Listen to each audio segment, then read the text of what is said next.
Hi. Where is everybody?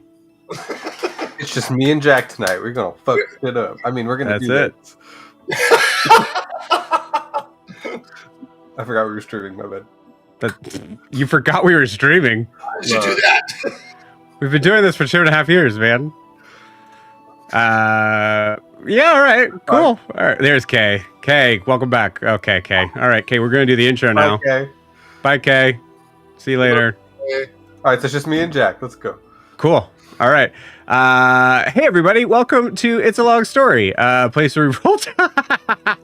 Whoa! Wow! Wow, that was weird. You like weren't there, then you just popped in. Yeah, Like, that was like we saw you walk I'm away, sorry and then you just for like my internet. that was wild. Terrifying. Oh, and that's on stream, so we could show you. Yep. Have the clip. Yeah, it's creepy. Hello, everybody. Welcome to It's a Long Story, a place where we roll dice, we tell stories, and we create magic. We are here with some of the new moon. The rest will be joining here shortly. But for those that are here, everybody take a look at your camera, wave, and say hi. Hi. Hi. Hey. Welcome. Cool. So, for those that have no idea what this is, hi. We are a D&D live stream that runs every Monday, Tuesday, Wednesday, Thursday, and Friday. Having 5 parties living, existing, and breathing in the same homebrew world, the wonderful, beautiful world of Astera. Announcements. Yeah, Kay is a wizard with them teleportation. That was crazy. Kay, I can't wait for you to watch that back. It was super weird. Freaked me out. Well, good. Be freaked out. That's my Good. entire job. Good. Great. Good. Yeah, announcements. New moon. We are looking for one more player. I do have because I didn't get a chance to tell you guys this. I do have an interview tomorrow to run through with someone, so we'll see. So for those who have been kind of like teetering, like I don't know, maybe I have time. You don't. You literally don't. You got to message me tonight or tomorrow. If you're interested in possibly joining the Asteran family. You can do so by going to startplaying.game/GM/It's a Long Story. If you're watching on YouTube, it's also in the video description. But you can check that out. If you don't have an account with Start Playing and you're into doing TTRPGs, you should do it. You should have an account. What are you doing? Yeah, what are you doing? It's pretty awesome. Also, so looking for if that's not clear, Tuesday night campaign every week. Talk to me if you're interested. Other news. One thing that I saw that was kind of cool. I was watching the beginning of. This is more tangent than news, but maybe just a little self tooting of the horn. I was watching the Critical Role Age of Umbra, the first episode sort of thing, and during the intro, they were talking about like Daggerheart where it is now, and if you wanted to play it now, you could be you could play with one of 150 GMs that Start Playing had to run. And I was like, hey, that's me. I was one of the 150. It's almost like Matt Mercer said my name with his mouth. It's almost like Matt Mercer said, hey guys, Joe is a fabulous DM. Sorry, Yes. Go ahead, Jack. No, same thing. Sorry. Yeah. Oh, that's nice. That's sweet. Thank you. I just thought that was cool. It was probably about as close as we'll get to that. Also, kind of on that same sort of realm, Daggerheart, apparently a super good thing for this channel. We shot up. I just found this today. We just shot up mostly from last week's episode, but we shot up to 347 subscribers. Ooh. Yeah. Hey. I shouldn't be shocked by that. Yeah, but the I social media am. managers should not be shocked about that. Okay, but yeah. Yeah. Yeah. So it was super nice. Thank you all for joining, and welcome everybody who jumped in from Daggerheart. Also, thank you to Jack and all the others that played in that 2-shot. That was super fun. And we'll probably do it again. Also, how do I say this without sounding bitter? Because I get it. I mean, it's a live stream. I can do what I want. This is not better at all, but one of the comments on there did state, like, why do you guys use AI images? Fully agree. Just for the record, fully agree with you. Absolutely. If you want to send us money to get real pictures, we'll absolutely do that. We'd be happy to do that. Otherwise, you'd be otherwise you'll be staring at a blank screen of just this. But I appreciate it. I know where it's coming from. Trust me, I understand. I'm with you. It's at this point. We need to make enough money so that we can hire our full-time artists. Exactly. And then we can all just say, this week, this is what I need the picture of. Exactly. Like, subscribe, get us up, and we get real. The minute that happens, I will fully take down my Midjourney account. I'm with you. I understand. But you know, it's hard living in these streets. Yep, that was the silliest thing I've said today. Yeah. Okay, it's not the silliest thing I've said today. So. Well, and I do want to point out that although some of the things are AI, if you look at Titian's portrait, yes, art square, that is hand-drawn original art from Titian's player, I believe. So not all of it's AI. Yeah.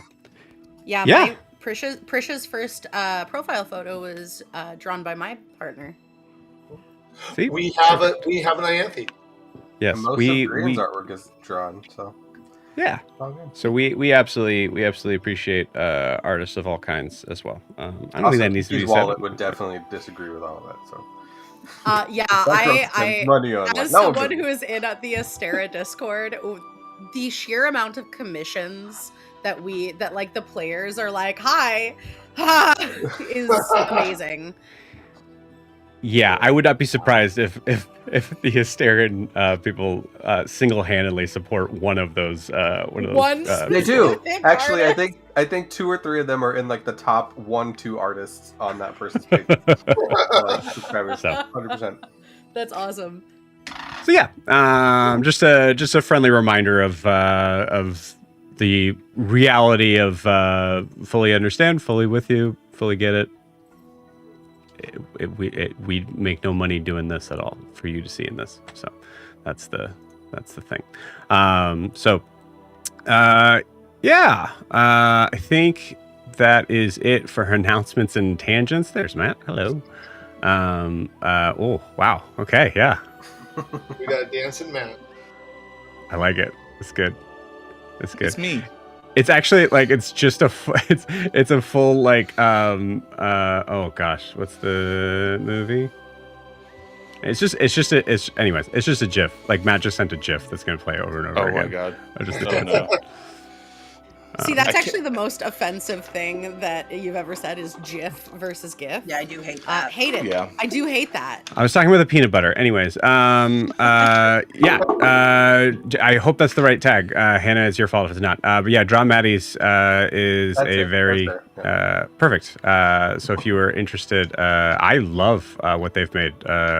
Truly. There's also really cool. Milos. Who? Yes. Oh, yeah, like half of us have that artwork from you. Yeah, half of us. Amazing artists. Yeah. Love them. Amazing. All of them. It'd be cool to maybe figure out a way to maybe showcase during the countdown that stuff, but I didn't want to truthfully, I did not want to mix it in with the AI stuff. So that's kind of the reason why I didn't do that. And I think some artists are not a fan of being in that same sort of space. So, and I want to respect that. So. Anyways, announcements and tangents are all done. That's it. That's all you get. If you're wanting to support the channel, best way to do so is to like and subscribe where you're watching, whether that is on YouTube or Twitch. Also, you can check out our Instagram and TikTok down below, right down there at It's a Long Story _TTRPG.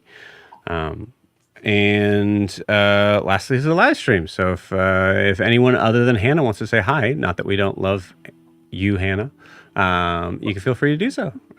You can jump in and maybe it'll show up down below, or at least try to say hi. That's it. That's all I got. So before we jump into tonight's session with the new moon, we need to get a recap of where we left off at the party. So Brandon, please take it away. Oh Lord Jesus. Okay. It's gonna be brief. It's gonna be confusing, and it's gonna be quick. Okay.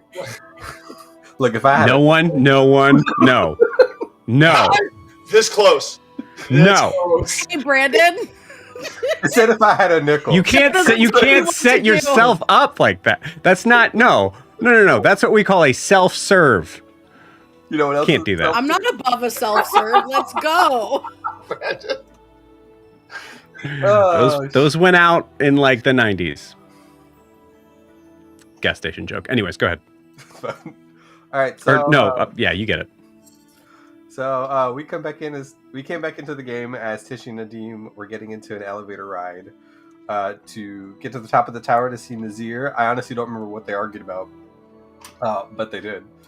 And when they got to the top, Nadim told Tishian to wait for him outside while he talked to Nazir. And if he was still there when he got out, he would fill Tishian in on all the stuff that was bothering him. So naturally, Tishian left. And then Adim talked with Nazir and asked him to get Iskar's job back, which he agrees to, being pleased with Adim's lack of self-interest in asking him to do so. Anthe talked with her twin sister, very specific on this one, Daphne, who is angry with her for stopping time. She didn't. And hasn't talked to her since Dare's Wharf. She also didn't. Ianthe is able to calm Daphne with half-truths and finds out that she and her friend Missing are working with the resistance inside of Hasamal, and that it's dangerous and that she shouldn't go there. So naturally, we'll go there. If there's one thing that New Moon does well, it's doing the opposite of what they're asked to do. That is true and valid. Grian made his way to Eshru to ask about the group's items and winds up asking her if releasing the rods would make them good people. But she can't speak to that. That's really something we have to decide on our own. Ianthe ran to the Scar into the water realm and ran into her half-sister, Zareen, who was just astounded that Ianthe was talking to her. Because it's Ianthe, and let's be honest. Yeah. If you watch, you know. Adim then meets with Zareen, which is where she was going, and gives him a ring that allows her to communicate, or him to communicate with her when needed, and the ability to transport to the water plane or back and forth. Honestly, I was typing that when it was explained, so I don't quite remember which way. To the water plane, I can teleport directly to Zareen. Great. Awesome. Thanks, Jack. Ishian runs into Grian heading back to the tower, and the two head out of town to talk about their plan to take Hasamal. And while Grian can't give him a straight answer, he does reassure Tishian that they will do their best and the best that they can for the world. Meanwhile, Iskar and Ianthe reconcile for what happened, and they decide to go on a second date. Meanwhile, Adah comes face to face with Eliane, the sister of Elissa, and is able to deceive her way into the camp, getting one step closer to the primordial of fire. And that's my jumbled mess of a recap. Beautiful. Small correction, probably doesn't really technically matter, but yeah, Ianthe met Zareen outside of the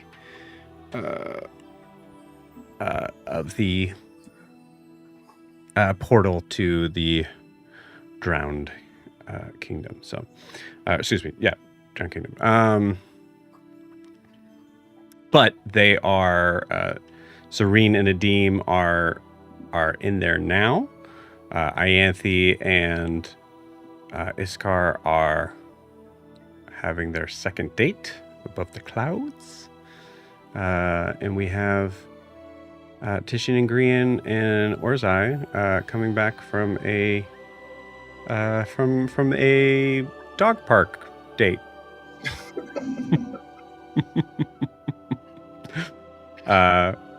Cool. All right. Yeah, I think that establishes everything. Anything else to add, friends? Also, Brandon, please take that point of inspiration. I'll just say, not to go too deep, Tishin was not the bad guy for necessarily leaving Adim there. I'm just gonna say it was going both ways. So he was not the bad guy, but he was a bad guy. Yeah, dude, whatever. Listen. Oh, okay. Okay, settle down for the next 30 minutes because I'm going to explain my position, and I'm going to. I'm just saying, Matt. It's my job to be the bad guys. That's watch Brasslight, and we'll see about that because my guy's pretty. I know it was directed to like them, but I felt like it was directed to me. Like, oh yeah, Joe, watch Brasslight. Watch what I fucking do with him now. Like,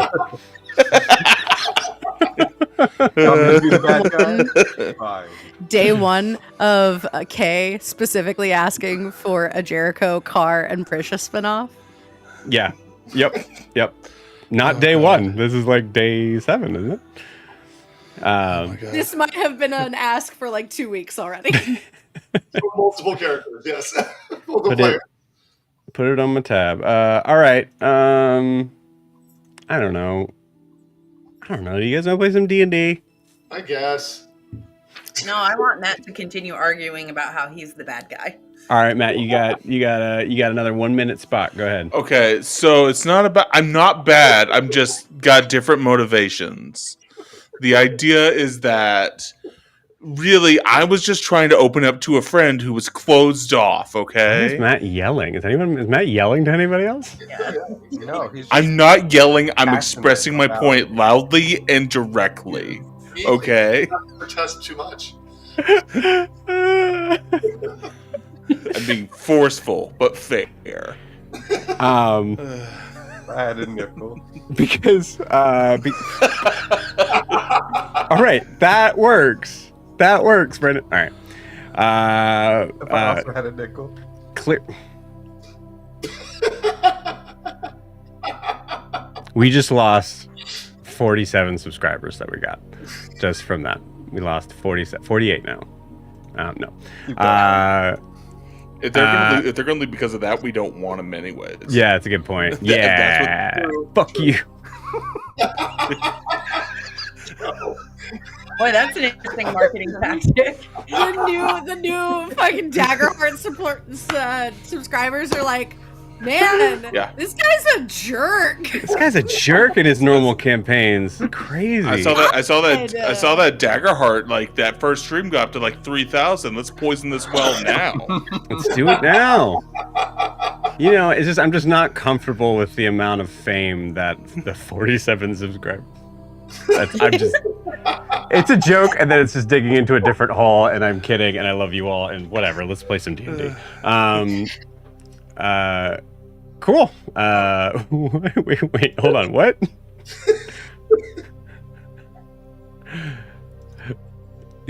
What? Labrador subscribers instead of Labrador retrievers. Oh, I think okay. It's like a pun. Got it. Let's play some freaking Drink D&D. more coffee. It's okay. I'm gonna do it. Here we go. It's D&D time. Titian and Grian, we're gonna start in with you guys as you are coming back up to the outskirts of the city of Zajar with Orzai. Titian, you had just kind of started a conversation with Ianthe that got cut off short. I think with a like, goodbye, I'll talk to you later. Like, it wasn't like I think you know Ianthe's not in danger based on how she kind of cut you off, but yeah. We'll take the RP from there. Where would you guys like to go?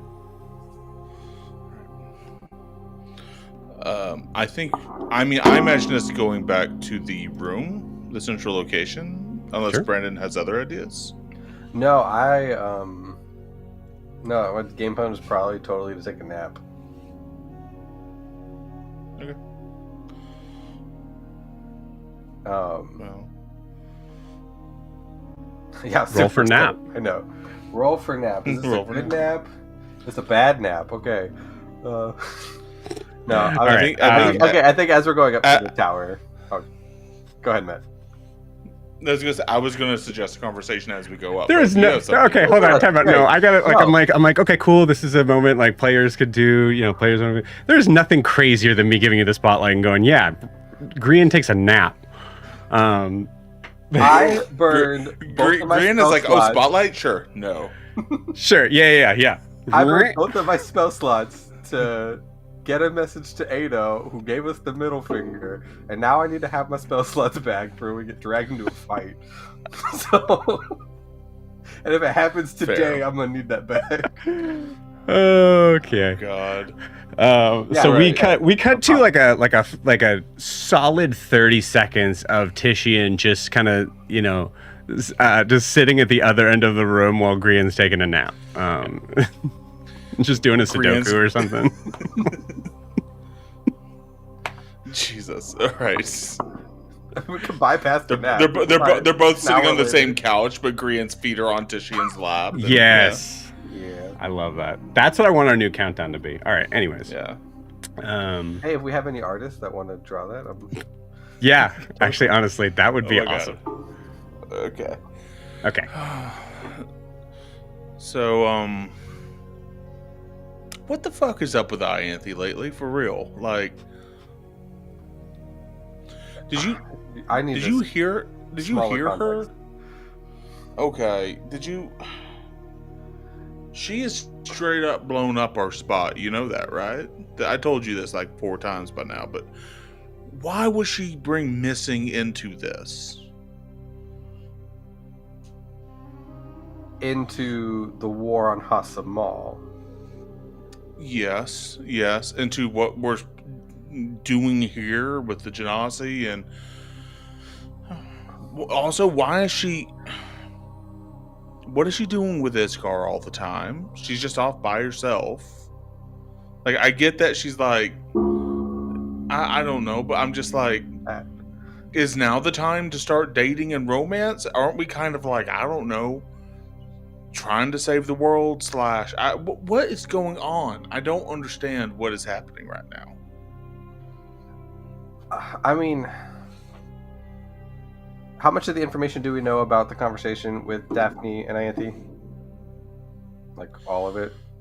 I believe she said, and Chelsea, please let me know, like, you said that you talked to Daphne, you told that they are in Hasamal, and that they are planning an assault, but you told them that we are also planning an assault. Is that correct? I told them that we are like scouting for information, and Daphne had said, okay, I just want to make sure that you're not going to get in our way. But you told us the conversation. Or at least Titian. Yeah. Okay. Great. And now Titian is telling Grian this situation, because it is... I said it over the rock. Yeah. I mean, if she's talking to them and they're... I mean, didn't you guys meet doing rebel shit in Hasamal? Like, isn't that how... Ooh, me and Daphne, or me and Ianthe? I met Ianthe because I was carrying a box. But, like, wasn't that part of what you guys were doing? Box carrying? What are you talking about? Rebel shit? No, we met Ianthe's sister when she was like half dead on a cot. I brought her back to life, and then we got chased out of town because I kind of told the story of Massetti to everybody because we were traveling together. But aren't the people who got you out like those rebel people? No, it was some sort of thieves group. I mean, Daphne played Connector, but it wasn't her, like, rebel group. They were more like ruffians, but they're all dead now, so it doesn't matter. But no, it's... Well, actually, that kind of does matter. Well... Because, I mean, if they're doing rebel shit in Hasamal, that would help to destabilize and throw in the idea that, you know, once we get there, if we're going to do what we're going to do, then it could lead the way to having someone to take the place, or at least some kind of system that the city doesn't just fall into chaos. Do you know what the biggest problem, and you want to know what the most dangerous thing on the front line is, Grian? When you're, like, in war and, like, in a battle? It's not necessarily just the bad guys. It's that with the amount of swords swinging, sometimes friends can end up hitting friends, or allies can end up hitting allies because there's so much chaos. And I gotta be honest with you, I don't really trust Missing right now Missing to be careful and not catch us in the middle of everything. I think that's fair, but I mean, isn't there a small part of you that kind of hopes that Missing gets the bad guys first? No, not at all. No, not at all. Missing is trying to destroy the afterlife of my people, and You don't want to These- see them punished. there is a thing about punishing. Whatever they get in the afterlife is that punishment. Missing wants to make them nothing. You see what I'm saying? But isn't that a punishment in itself? No, that's non-existence. Right. I mean, people do good things in this world because there is a threat of a bad time in the afterlife, but like, isn't the threat of nothingness? No, people do good things in this world because they are good and driven to do good things. Good things done because of a threat of some afterlife is not good inherently. Right, but it doesn't necessarily. Now, But okay. but if you're going to, I mean, here's the thing. Those Roar generals deserve all of the hell that's coming for them in the afterlife. And to deprive them of that is an injustice. They should serve as an example for what not to be, more than anything. And on that same note, I don't think Missing is going to stop at those generals. And I can't sit here and just let the citizens be deprived of that afterlife either. I just meant if we got there like a little late, would that be a bad thing? But I mean, I hear you. I was just saying, well, if you take it away from some people. Anyways, I mean, I don't think you can have Daphne without Missing. I don't know if that's. I don't want possible. Daphne here. I don't want Daphne involved with this. They're reckless and self-motivated. Grin, I'm trying to go bigger here. And what I don't need is a little resistance fucking it up for the rest of everything I got going on right now. I mean, if you don't have support, doesn't that just make you a terrorist? Did you see those 10 shadow figures in that room? 10 shadowy figures that are unfamiliar to the people of Hasamal? That represent the Genasi, the army of Genasi that are here? People unrelated to the people of Hasamal? And the Maseti that are in the I forget their names. And the warriors that are in Maseti seeking revenge. People seeking revenge against the people of Hasamal? Against the Roar. Do they know the difference? They will when we get there. That's why I sent those Genasi for intelligence and a plan. This isn't going to be many skirmishes. This is going to be one supreme strike that we put out there. And in that way, I have no interest in making it just any sort of guerrilla tactic. I'm just saying, if you don't want to seem like the bad guy, you're probably going to need buy-in from the people. And if as much as you don't want Missing and Daphne there, or other little cells of things, like it helped to see their own face in what's happening. It helps to sell that idea, and not just Titian the outcast being mad about what happened. The people will come to our side when we get there. I'm sure of it. I just think you need to be prepared if they don't. What do you know about Hasamal, Gran? Both of us don't really know a whole lot. I know. I slipped up in the conversation, but no. Gran, what do you Titian know? looks right at the camera. What do you know about Hasamal, Brandon? What the fuck do you know? This is my Deadpool moment. What do you know, though? No. Gran, what do you know about Hasamal? You're speaking about it like you know a lot right now. I'm just saying that if you come in with the enemy, looking like an enemy, you're gonna be the enemy. Who's the enemy in this situation, Gran? Fuck, I did it again. Fuck. Sorry. I mean, for Come on, you, Brandon. No, I'm kidding. 9/11. For you, it's them. No. It's too far. Too No, far. that's okay. straight up. Jesus! Too soon. Wow! Too soon. Oh boy, X card. We're gonna need to put like a 5 minute or like a 5 second beforehand to know when to bleep out Brandon.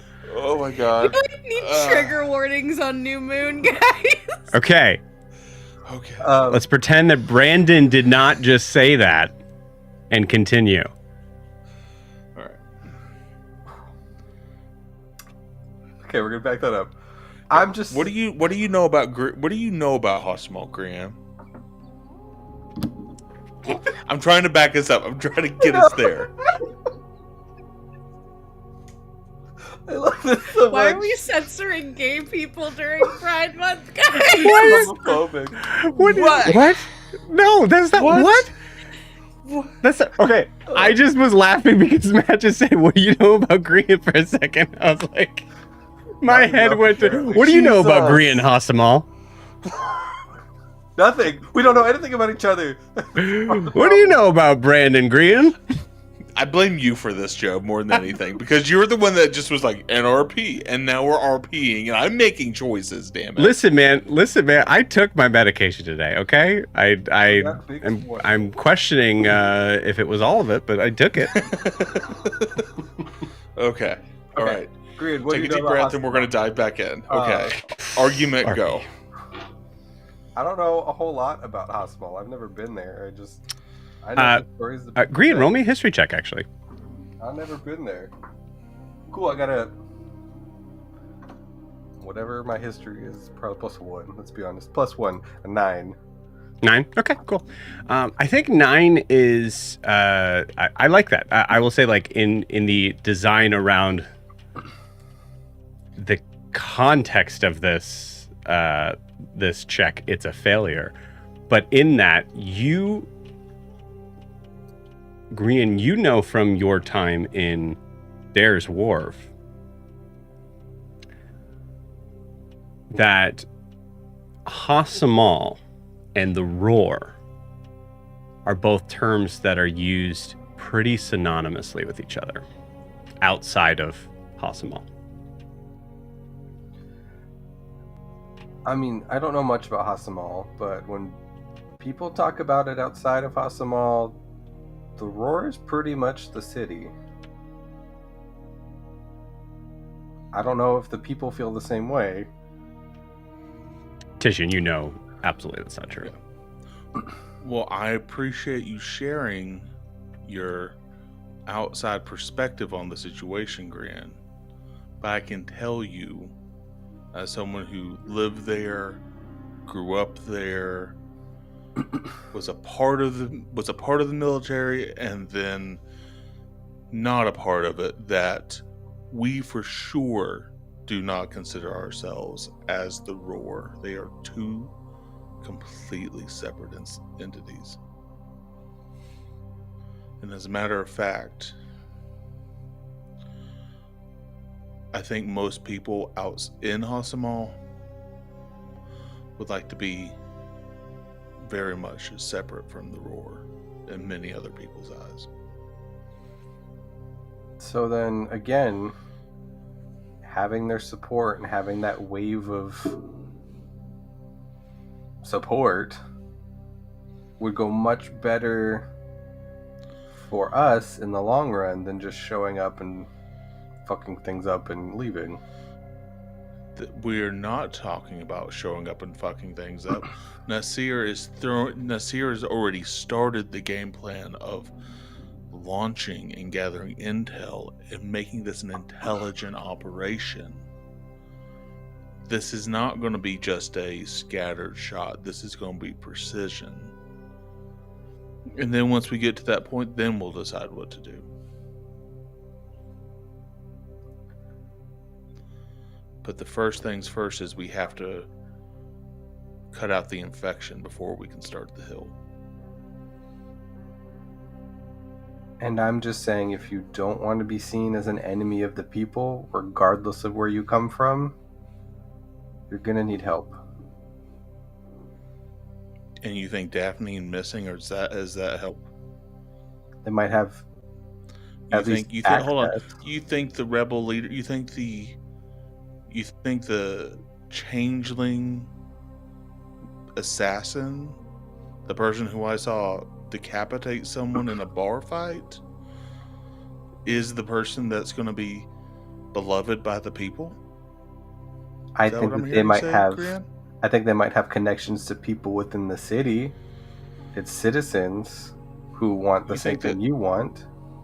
Hold on. You think Ianthe's sister from Celeste would have more connections and more knowledge of the city than me, a Leonin who lived in Hasamal his whole life? Then reach out to some of those connections and ask them. We're working on it, Grian. Okay, who are you calling? What I'm disappointed about is just how little faith you have in me at this point. And this is really a troubling conversation for me right now. Well, I'm sorry you feel that way.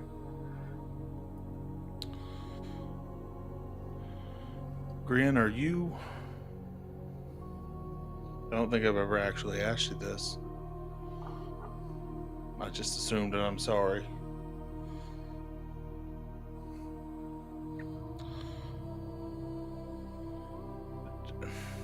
Do you want to be a part of this conversation about Hasamal? I'm willing to help if it's done right by the people, but I'm not willing to be labeled a terrorist in the eyes of so many.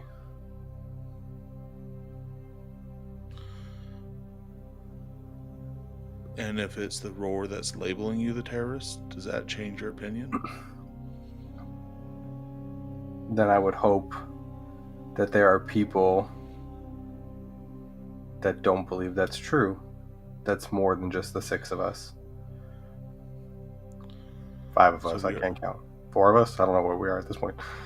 So we are both putting our faith in the people to know that we are the just ones in the fight. Because irregardless of what I can say to you right now, I guarantee you the Roar will label us as terrorists or the enemy. I think I'm not putting enough faith in the people. I think you're putting too much.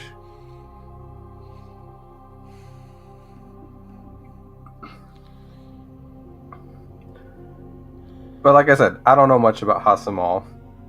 Maybe you could call these friends of yours and test the waters.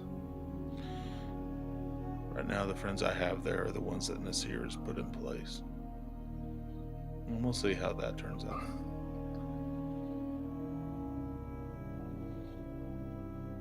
If those are the only people in Hasamal that you can contact about that, then I pray it goes as well as you think it will. And I think with that, I will get up to go do my nap. Yeah. I think before we move on, there's a moment that Grian, you... Let's say you're at the meeting room, kind of like area, that table. And you get up and walk out. Tishian. Mm-hmm. As you watch Grian, you see the door kind of close behind him. What's going through your mind?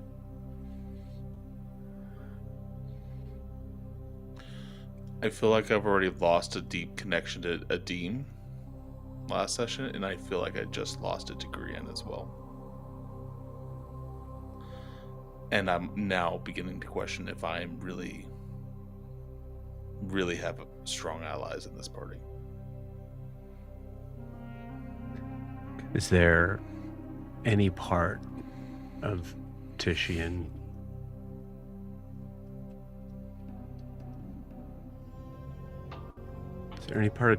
recognizing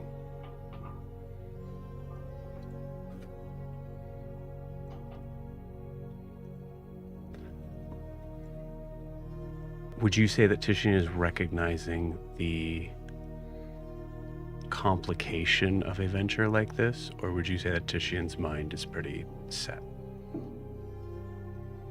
Can you define that a little bit further? When you're saying complication, are you saying like the complication of the future battle against Hasamal, or the complication around various people's motivations within the party? Oh, no, the first one, for sure. Okay. He wouldn't admit it. I wouldn't admit it to myself or anyone else. But the realization that it is a little bit bigger, I think this was definitely a moment where Tishian is trying to take on more of that commanding role, like that position. He's trying it on for kind of the first time, and he's realizing the weight of it. Mm. And then I think he's also in that way realizing, just sort of like in the same way that anytime you have some, you're managing a group of people, or you got people that are trying to follow you, the struggles in what happens when they are not. And what is that like? How do you like internalize that feeling? So I think he's feeling a little mad at Grian right now because of that. Yeah. And that's why Barb is laying in Grian's bed right now. I hope that, Barb part of what took a big old poop in Grian's bed. Barb pooped on your pillow, my dude. Right on your pillow. Barb is a like a fey spirit. But that poop, full real. That's full real poop. Full real poop, dude. It's bird poop, so it's like a mixture of everything. It's gross. I do hope messed up. That in part of the information, and part of the things that comes out of this conversation with Grian and Tishian, is that, bro, just call your moms, ask them how things are going. Yeah, so I think I want to. Well, this is important. I just want to kind of take a moment here. Importantly, this is what is your character thinking about the situation and the other character right now, not the what is the conversation you wish you could have. This is where is your mind at? So I understand where you're coming from, but I want to make sure we stay in this spot here, which honestly, I also pulled us up because of bird poop. You also do, I don't mean to tell you this to further move this away, but Tishian, you also like the camera kind of like pans to the side as we're kind of watching you, and you see like Orasai is still sort of sitting there. Oh shit. Yeah. I imagine, did Grian leave the German translation, or did he take it? Like, would he have just left it on the table to go take a nap for anyone else to use it with Orasai, or am I just sitting here with this? We'll say roll high, it's on the table. Oh, yeah, okay, I'll say I left it. You left it on the table? Okay. I'll pick up the gem. Did you catch any of that?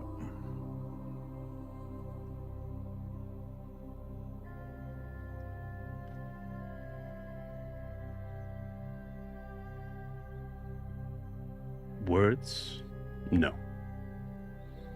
Feelings? Yes. All right. All right.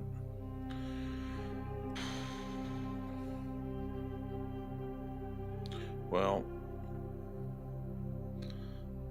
I reckon we just keep this moment to ourselves. And I just appreciate your respect in the matter.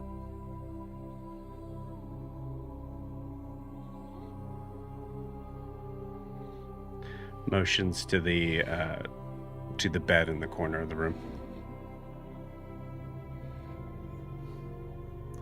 Is he inviting me to go lay down? Is that what he's doing? What is he pushing to the bed for? You don't know. So, respect to the matter, he's just like, bed. I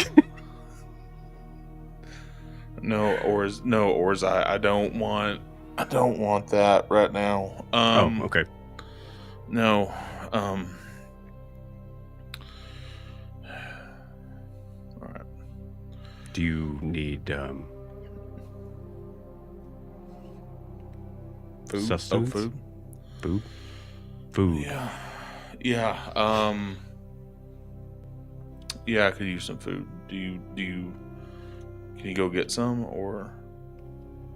Yes. I guess I can just wait here if you like. Then. He gets up and goes to leave. As he leaves, he passes by the bedroom that Grian is in. Through the crack, we see Grian. Grian, what are you doing in your room?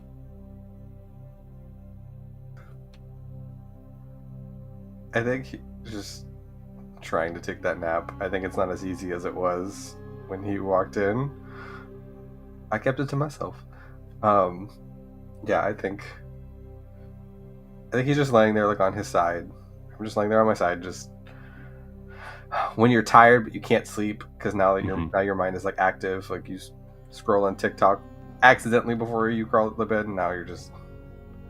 Yeah, so I think we see Grian kind of like in this sort of scene. We see Grian kind of like toss and like face the camera, in that, and yeah, Grian, what's on your mind?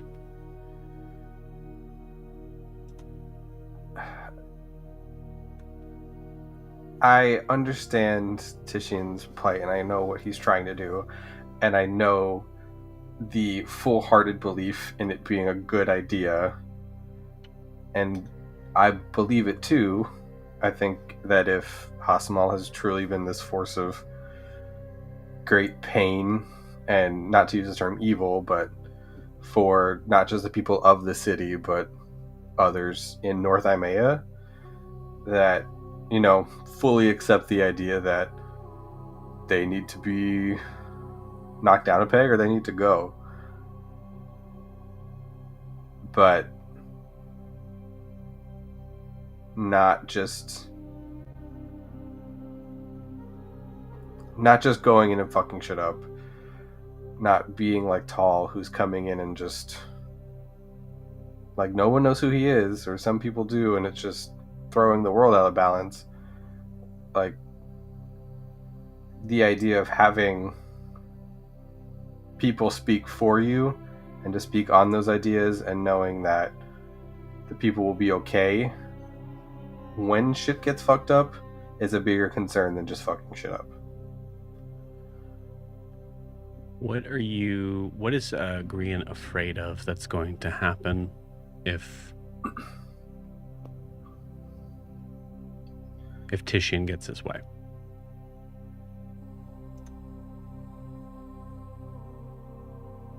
I think that being labeled a coward is going to be the least of his worries. If an entire city of people sees him come and destroy any sort of political foundation that they have.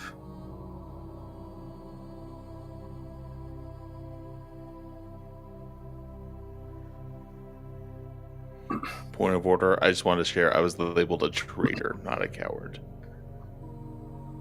Yeah, traitor. Okay, so I worry It that matters. that just being called a traitor is the least of his worries. Do you think? Okay, so this will be. Do you think Titian's acting rationally? No, I think that he is angry and has an idea and is running with it and not thinking about the other parts of it. I think he sees a goal and it means to an end, and like he told him, Grian's willing to help, but he's not willing to destroy everything about himself to do it.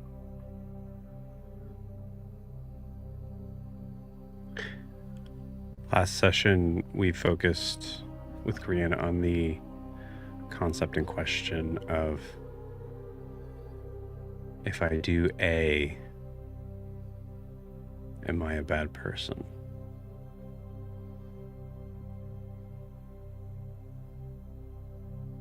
Escher's answer to that was complicated.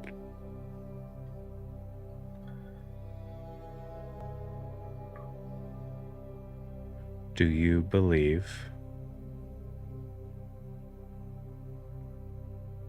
that Titian is on the path to being a bad person?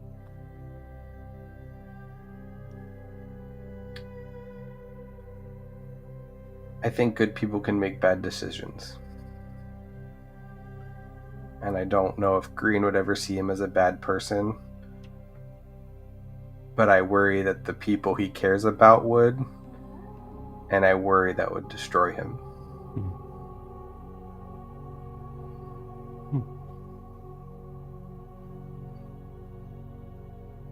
So even in the midst of the worry of this moment, there's more worry for what would ultimately come back to haunt Titian than the actions of Titian. Absolutely. I think that Grian has seen Titian haunted by the actions in Massetti, and this could be 10 times worse.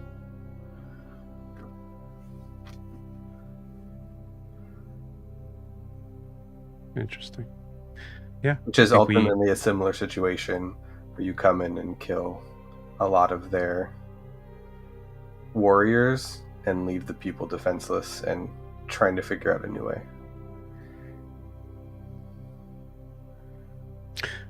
I think from this scene, we just see Grian's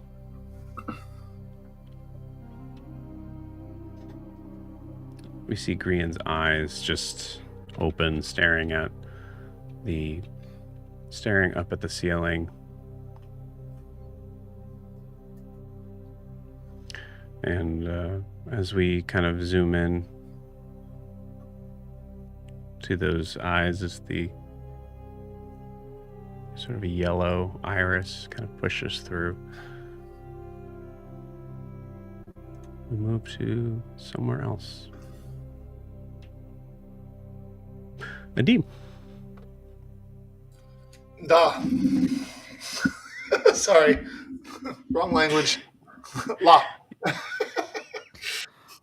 Okay, Ada.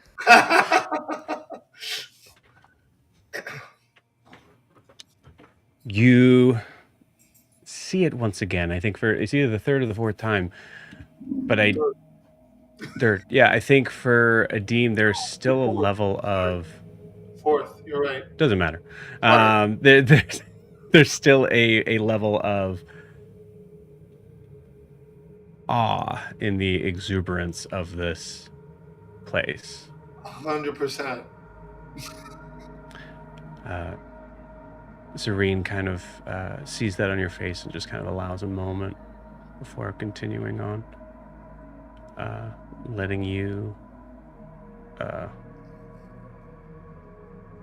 partially leave. Where would Adim like to go? Adim starts walking back in the general direction of her library. Okay.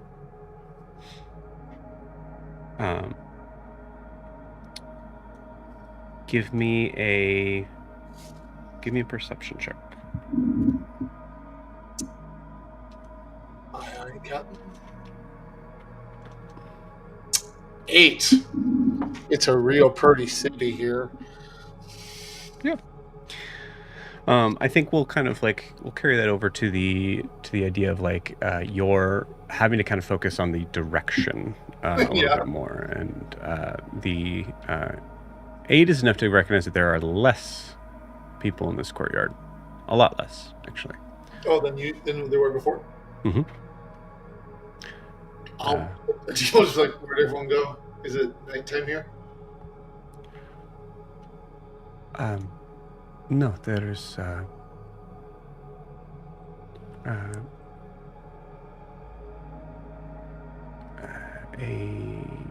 hearing meeting.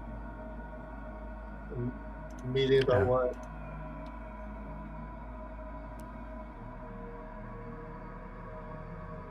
Well, about you. Not dead. Yeah. Not just you, of course. The 6. Why are they meeting about us? It's I apologize if it hasn't been made very clear, but it is a significant event that requires, it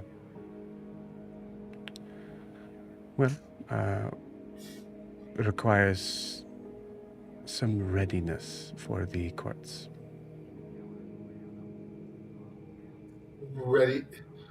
Readiness for what? And there's a level of frustration in Team's voice. It's just like, lay it out for me. But he's not saying, he's trying to keep that in. I'll say roll me a persuasion check. Okay. 6. The house. Well, it's a lot of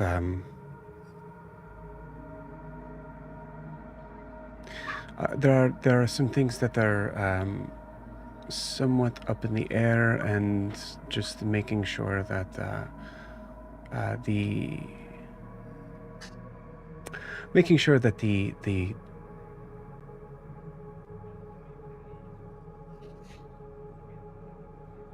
coral surrounding the formations of our people are cleaned and cracked off, ready to go at a moment's notice.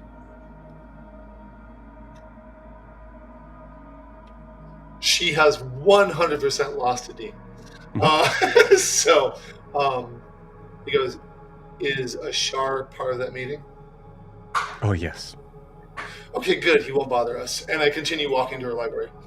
Okay, yeah. Like, if he's not going to tell him and he doesn't understand, he's like, I'm not fighting this. Yeah. There's a certain point where you kind of have to, well, you don't have to, but it's much shorter to just kind of swim up to that area. So I think you and Serene do that. But yeah, you get to better. You won't have to roll for it, I'll tell you that.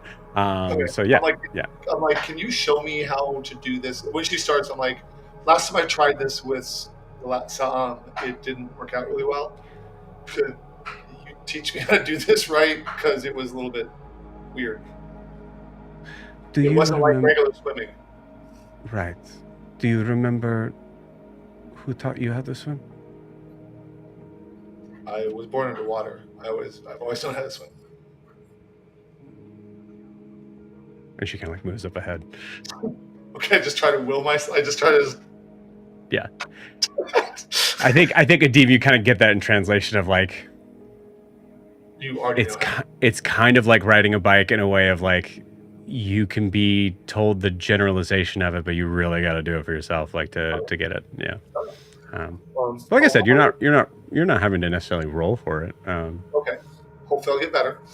I will ask her. This is very this city looks very human. Is it Ashar's preoccupation with the prime material plane that makes this place look so human? Or do other realms on this plane look like this? Well, most of the Drowned Kingdom would consider themselves to be Genasi. So it is in that regard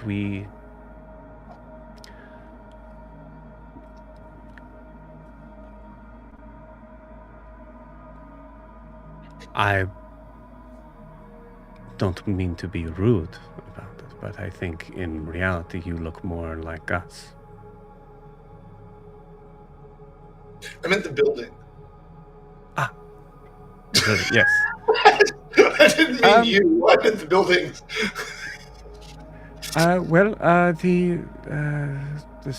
The structure of it is I'm not really sure.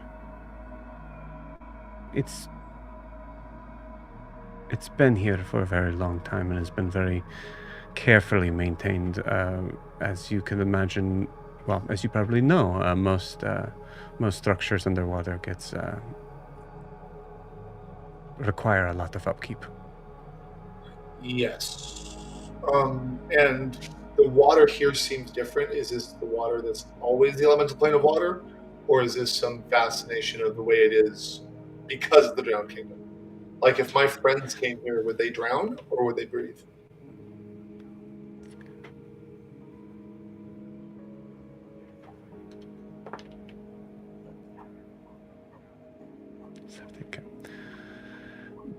I do not know for sure. Most, if not all, that come through here are assumedly able to breathe water, but based on some text, I would imagine that it might be worth it to take precautions. Okay. Above board, that means yes, they would need to. Yes. Okay. They would need. Yes, they would need to be able to breathe water. Yes. Right. Okay. Cool. Do we make it to her libraries or a library or wherever it is that there are? So yeah, you want to go to the library where you originally saw her, right? Okay. Or that zone. I have questions about the prophecies. So gotcha. Okay. That's a good place to ask her. Yeah. Roll me a d20. Okay. This is not just a social call. I'm actually trying to get some information. Let me see.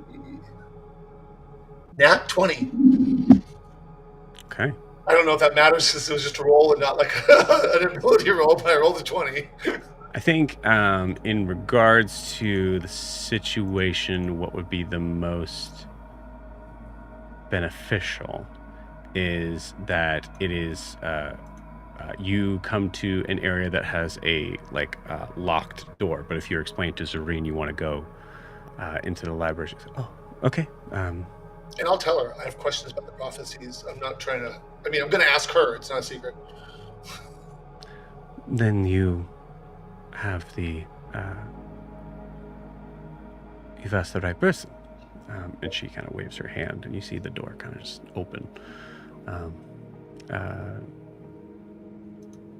going downward, like sinking into the floor as you walk through. And once again, you see these endless sort of, or seemingly endless sort of like things that look like, they look pretty much like books, except that they're much bigger and wider. Like they look a lot more like ancient tomes in a way, like in regards to like their size, and like they're they all have this same sort of like golden but also like kind of patinaed sort of metal surrounding the binding of them, and all you can see is the binding, as everything is made so specifically correct and together that it looks like almost like a solid wall that's just like that looks almost decorative as opposed to it being a library. Okay.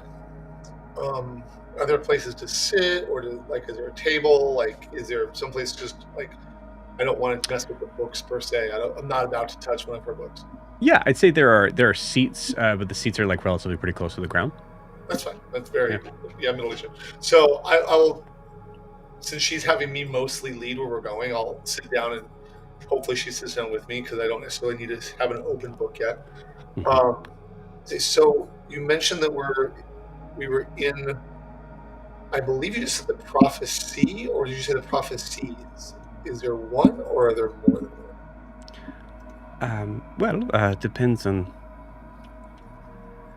Yes and no. I mean, there is different books that are defining the one prophecy. Okay. So if there's a prophecy, then someone spoke or wrote or saw the prophecy first, because they're predictions of the future, correct? Yes. Who was it?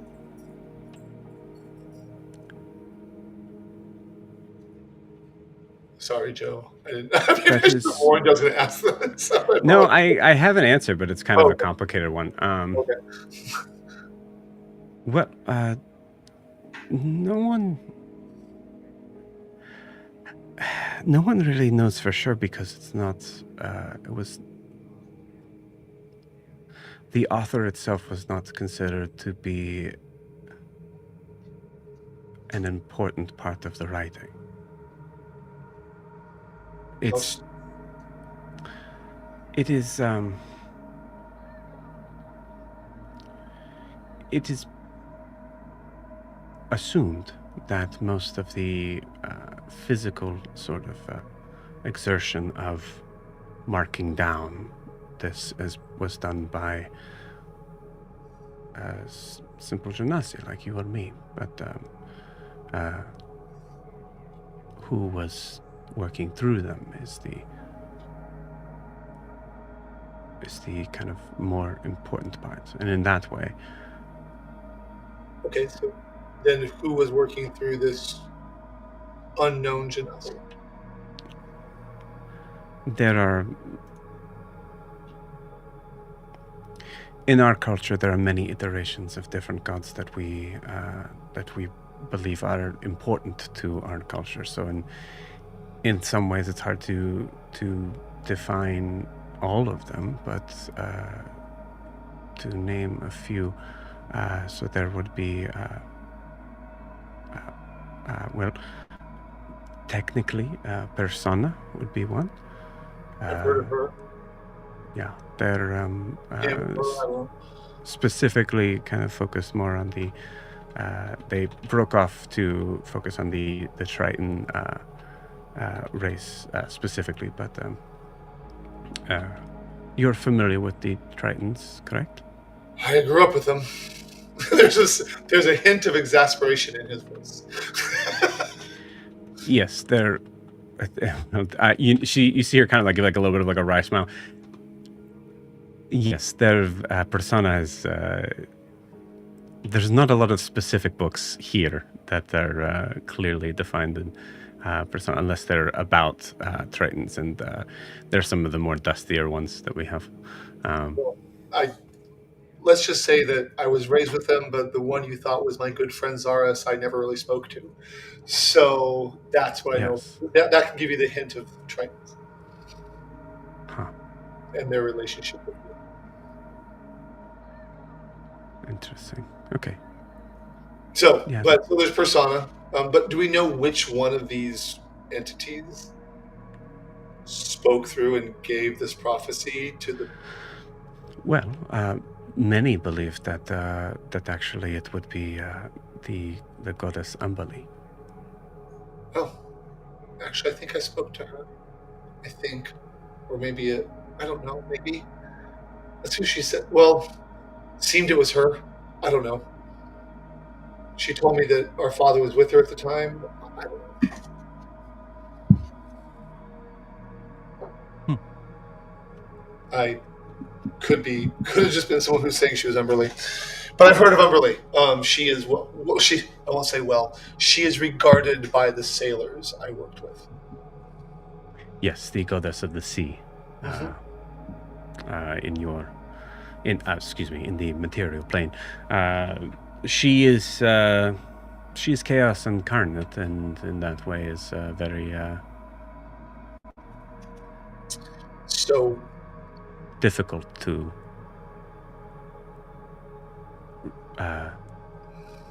understand. So, if I'm understanding right, the belief is a goddess of chaos put forth the prophecy through a mortal who then wrote it down, and it's the responsibility of people in your position and those like you to interpret the prophecy given by a goddess of chaos. I mean, not just Through an her, but imperfect lens.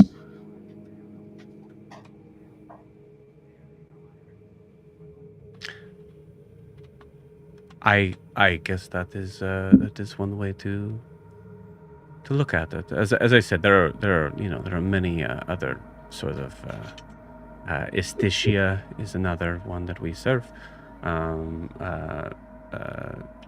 There is well, for the CL specifically, there's the Seychelles. But Does it seem like she's trying to get me away from my question? I think it's more of like the idea, like she's not able to answer the incredulity of that situation. Okay. As it is, I would say it's very much like you're asking someone to define like a very specific thing about their religion. Yeah, true. Yeah. He's like, so Adim will take a breath and just try and think first. He takes a moment and pauses. He says, I'm just trying to figure out if we are prophesied to do something and someone in the past who is just a filter through which divine knowledge came through, therefore not necessarily able to see everything. Because you said like me, and I don't get everything. I want to know more about what the prophecy says and what the interpretations say, so that me and my friends have a better idea of what's going on. This is less me questioning you and what you believe, and more me. I've just heard there is a prophecy. That's all I really know. She kind of smiles at that. That is something that is not surprising to me. Unfortunately, it is a common practice here to identify specificity with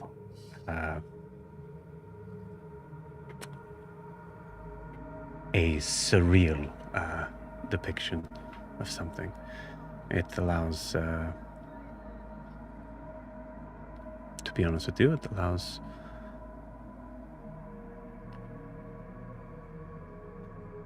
there is a better word for it, but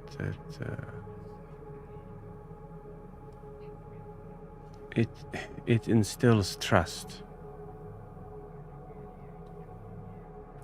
It's not my favorite way to do so, to be clear, but it is something that has been of who for who, or for what? You kind of, I think for Adim, she's dancing around the idea of we don't give specifics on things so that the sort of general population has to trust us in the standard. Okay. Yes. Got it. And to be clear, she is like, I'm not a big fan of that. Right. But that is the structure, the way it has worked. And Dean kind of nods and looks a little saddened by that. Yeah, which camera is inherently bad. Let's go. But he says, okay, accepting that because he does not want to get into an argument with his newly found sister about the practices of her religion. She seems extremely uncomfortable with even mentioning it. Like you can clearly tell she's not a fan of that at all. Yeah, so it might be a like, this is a practice that people have done a long time and we can't, Right. So he's like, so setting that aside, given that there's a belief that me and the people I travel with are the ones spoken about in said prophecy, how can I learn more about this prophecy since I'm not just the average follower? If there's truly a belief that I'm one of the people spoken of, how can I see it? Or how can I learn more about it without just being told that there is one and I'm going to do a thing? That might mean that I make my bed the wrong way this morning. I assume it's more important than that, but I would like to know more about the prophecy. Can you read Ancient Primordial? I don't think so. I can read Primordial. I don't think I read Ancient Primordial. Well, I can help you along. We have time. And she turns to the wall.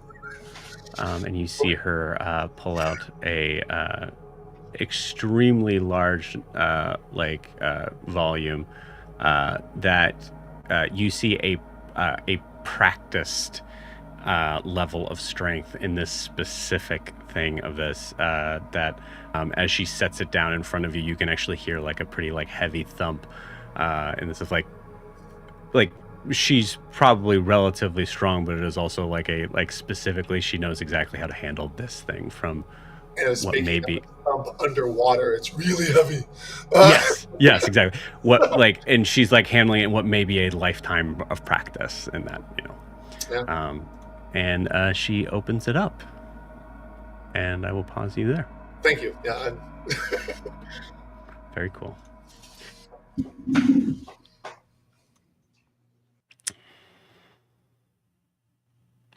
Hi, Anthony.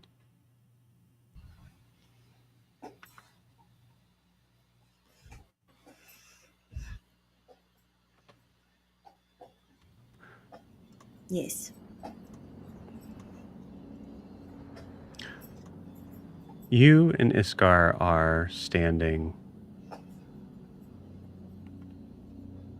on nothing, air, above the clouds, looking once again at this bright moon that I think, looking at it the second time, you feel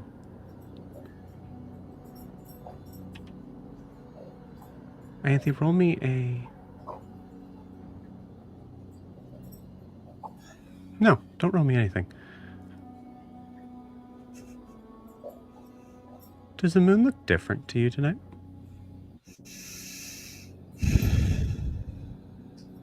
In a way that my leading question is, in a way that may define more about you than your feelings in this moment than anything? Yeah, no, I was picking that up. Okay. Yeah, I think it feels it's like very cliche to say, but it feels a little bit brighter, and like being this close to it, she's noticing the more intricacies and the different cracks and crevices that make it all the more interesting to see.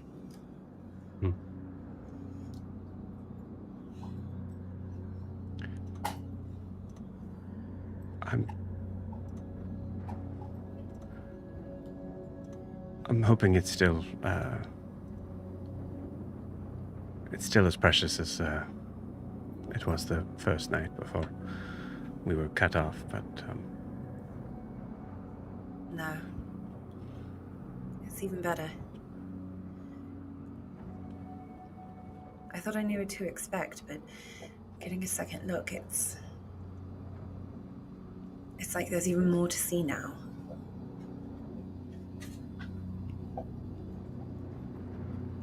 Like getting to know something makes you appreciate how much more beautiful it is. as you say that, you notice that Iskar is not looking at the moon. I couldn't agree more. I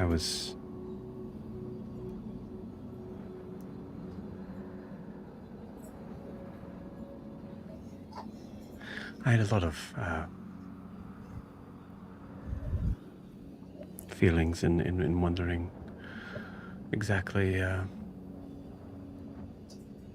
how events played out today.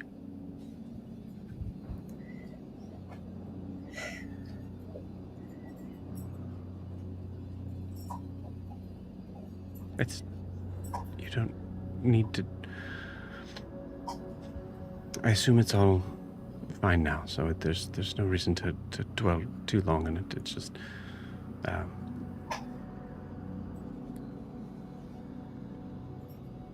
I would just say, for whatever reason, I am appreciative. I mean, I did nothing, but, well, nothing to help, at least. I'm just glad you're okay.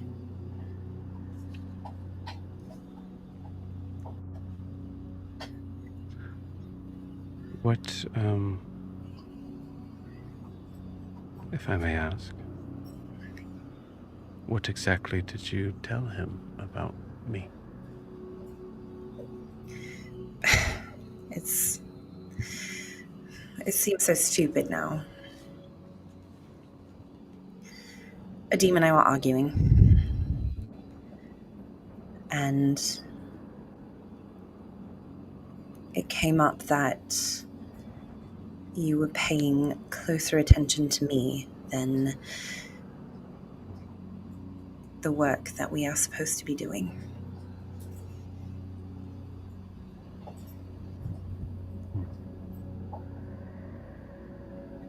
I imagine the High Speaker is very intelligent and was able to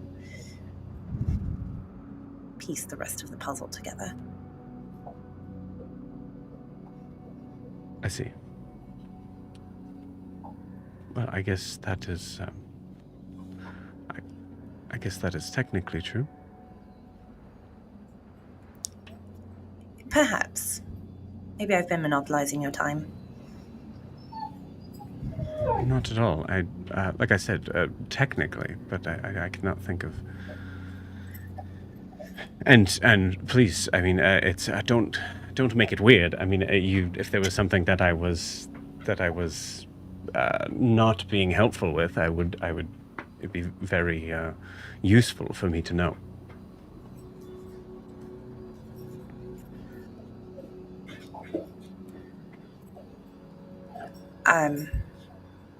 I'm sorry, say that again? I was... If there was anything that you felt that I was not helping you all with, or keeping from you, I would wish to know.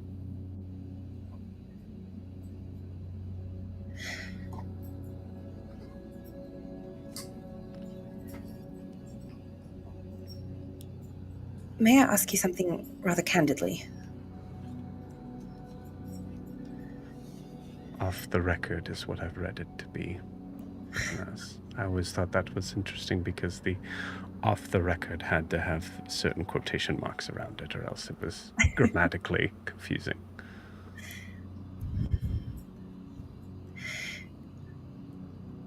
Do you know what will happen if we are able to find and release these ancient ones?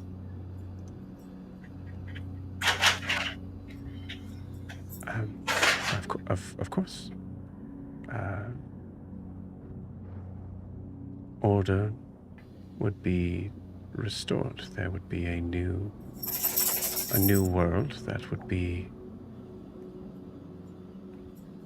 allowing the true intention of its design and its people to flourish.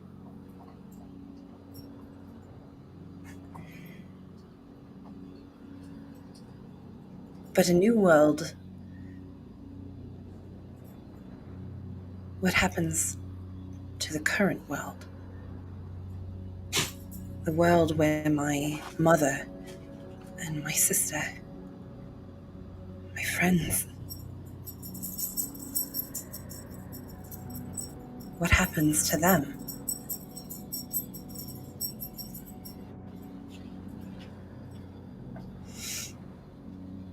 Well, they would, I guess in a grand scheme, they would have to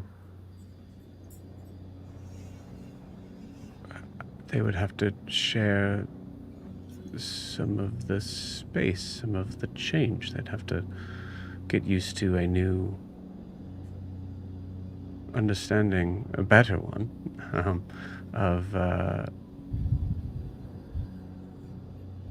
of its creators. And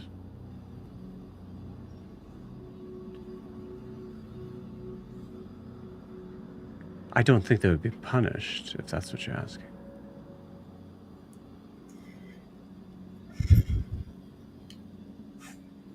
There's nothing about that in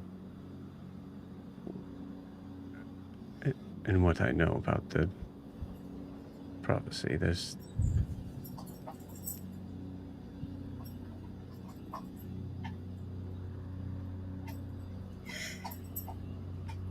I'm just...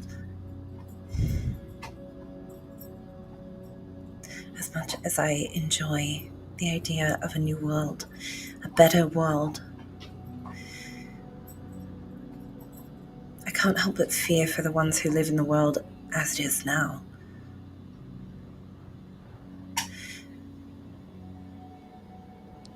Will they be forced to rise from the ashes? Or burn alongside everything else? No, of course not. No, that's not. It would be a space of freedom, a freedom that we don't share now. That we have not been able to partake in the collection of your culture, and you haven't been able to ours. That would break the barrier of that and make it so that we're all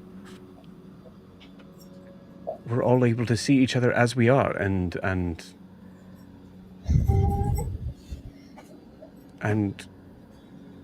exist together.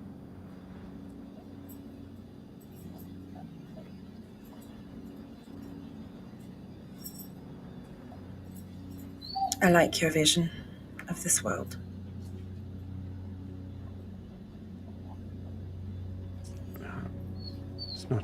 It's not my vision.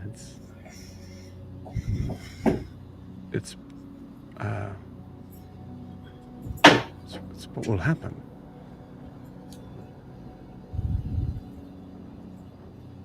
Perhaps.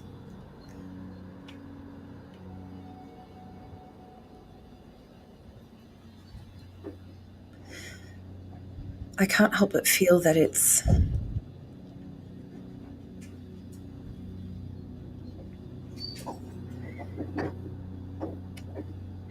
as if there's a disease in the world.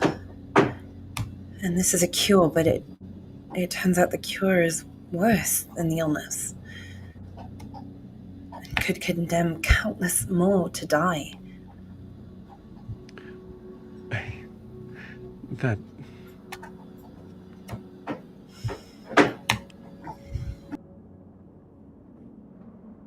is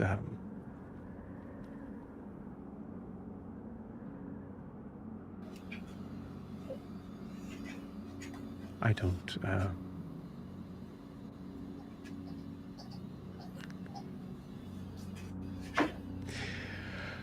I think the fear of the material plane on the wrath of revenge, which, may be considered human, is not thinking very highly of the ones that built this place.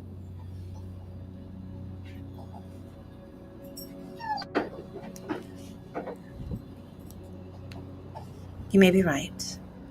I mean, this place is a testament to great things that can be accomplished. Yes. It's... This place should be the jar should be everywhere. The design around being able to enjoy and partake in the collection of elements that have built a beautiful world like this should be appreciated, enjoyed by all versions of the creations that were made from those that made this.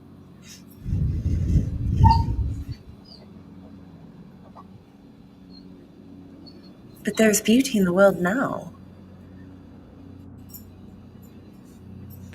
There is elemental magic in the world now. Not as much.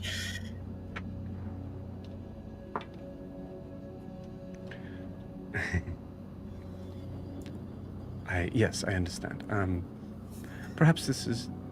Maybe we should...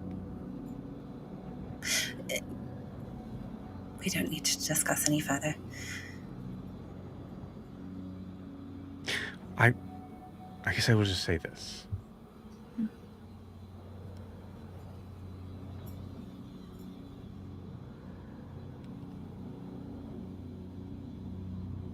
Consider, if you would, where you stand, what you've experienced, what you've been able to take hold of and enjoy and relish on this plane. And consider that there are those like me that have not been given that privilege.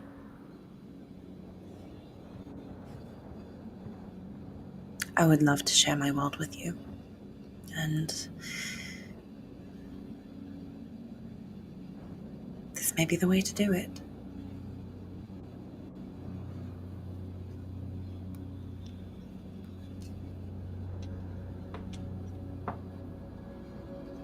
Three.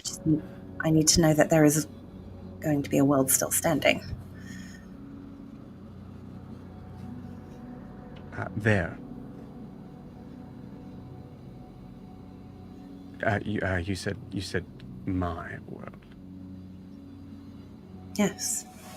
My city, my family.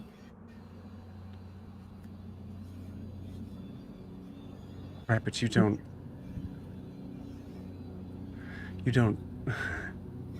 think that you own the world.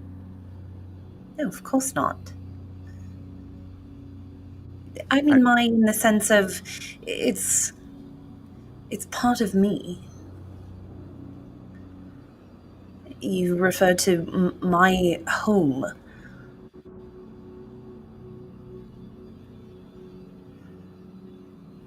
I want to share what I come from with you. Right, of course.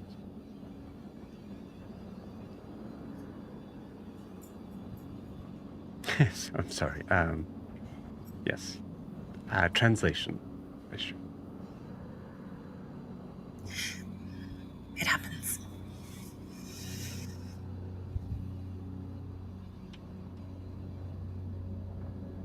Are we able to like move around up here? Like floating around? Yeah. Do you dance, Iska? No. Would you like to learn? Yes. All right. I'm gonna hold up my hand. Just rotate in the air. There is a roll me a performance check.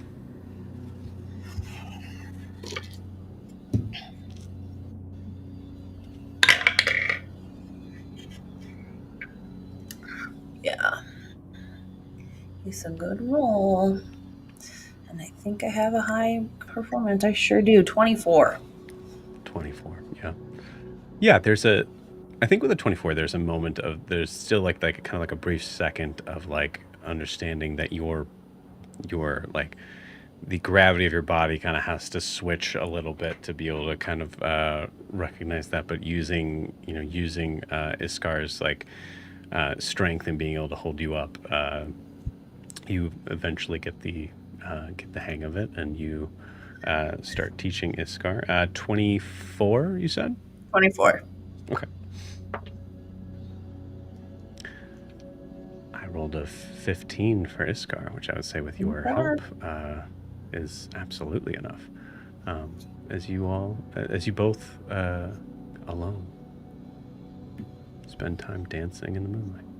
Yay. And we'll pause you there. Yay.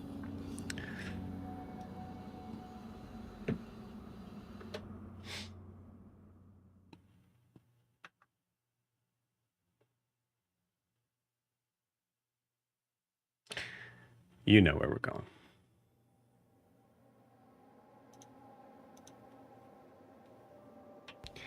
Ada. Hello. Hey, look, it's the session image. Hey, look. You follow Eliane through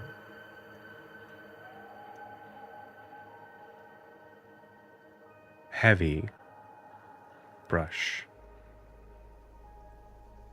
trees that seem to darken with each passing step as it gets darker and darker, till you eventually, I'd say about at least a couple hours,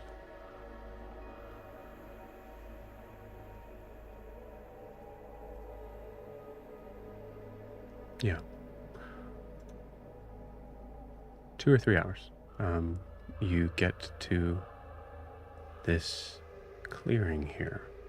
You see there are a small collection of plants that are aligned in neat little rows. There is a fire pit in the center that has this strange sort of roots that almost look like they're growing out from it. A rickety, somewhat dented and rotting table is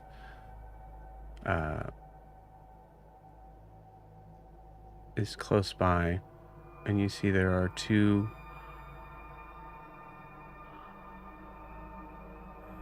strange looking holes in these rock formations. Give me a perception check.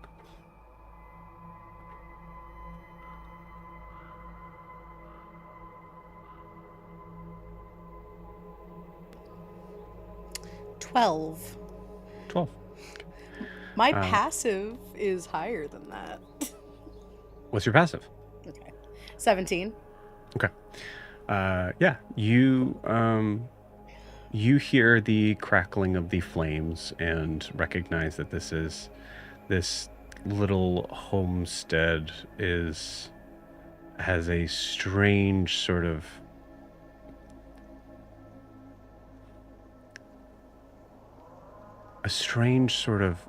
air around it that seems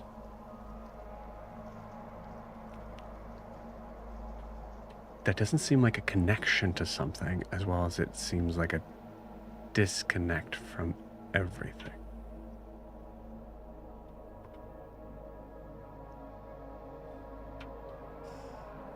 And do you live in this much quiet?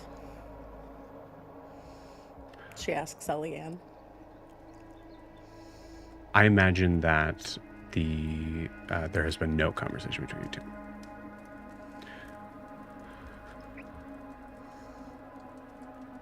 Yeah, you can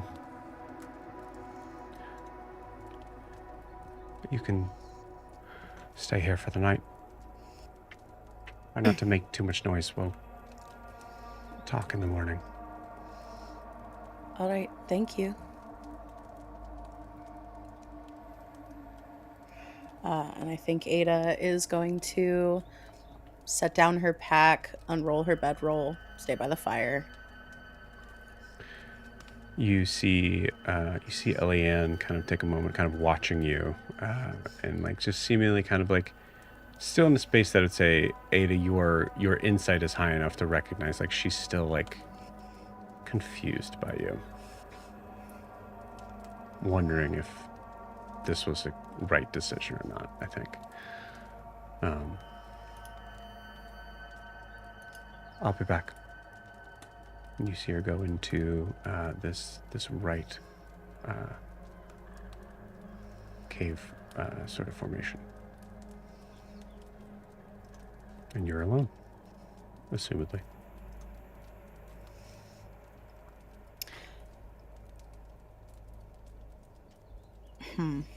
I think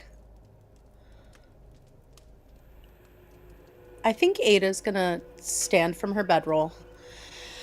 And I think that she's going to...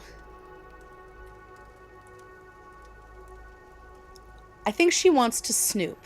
However, I think that the way that she wants to snoop would just be kind of making sure that trying to get a lay of the area that she'll be sleeping out in the open in. And so I think that she kind of just like walks the perimeter of this little like homestead and maybe takes, a brief cursory glance in the cave as she walks by, Okay. the caves. As you kind of get a closer glance, you see the small collection of what you see as like a small sort of farm of like carrots, onions, some like radishes, things like that.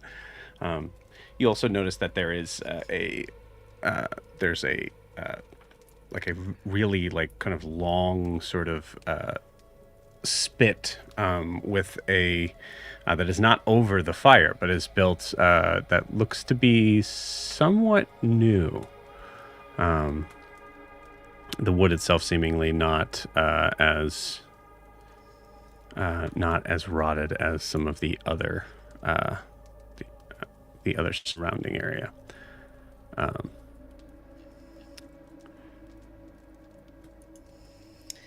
And the cave. What? As you near that, give me a perception check.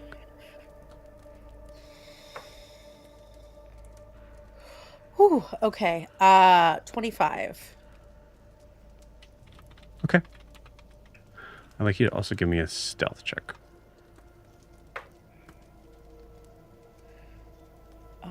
24. Okay.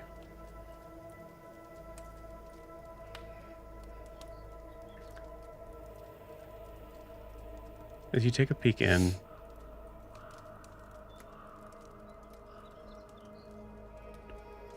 you see a table.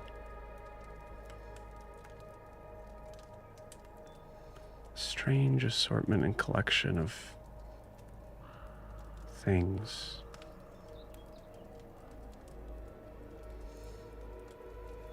The only clear kind of thing that ties these together is death. You see dried flowers, skull of some small mammal.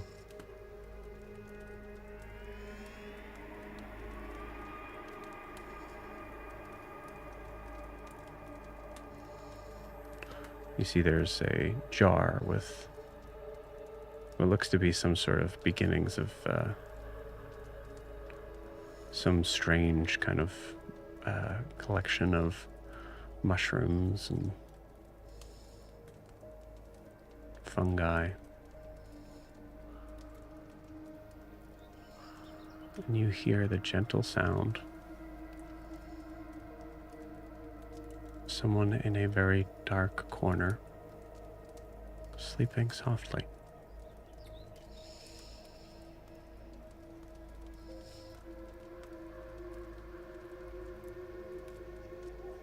Can I get a better view of who it is? Not without going in. Okay. Oh, do Tabaxi not have dark vision? I would say even if you do, you still have to go in. They do. Okay. Heard.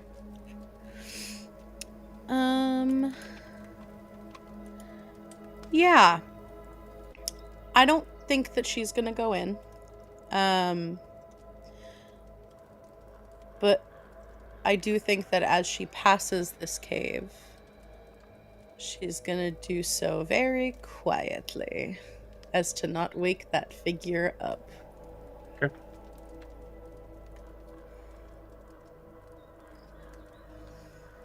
Where do you go? I think she is not gonna go towards the cave that Eliane went into. I think that she's actually gonna go...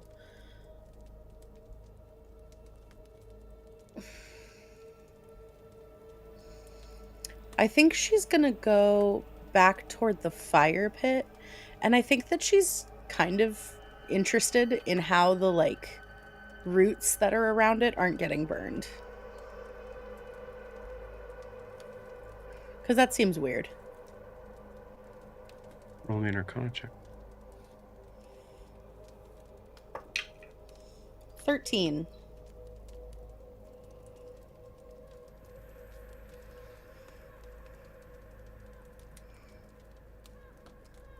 Can't tell why.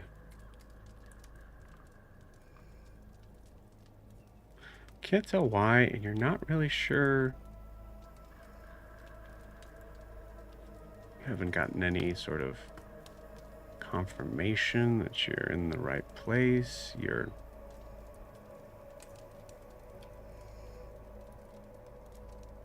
notice that you should be hearing something by now.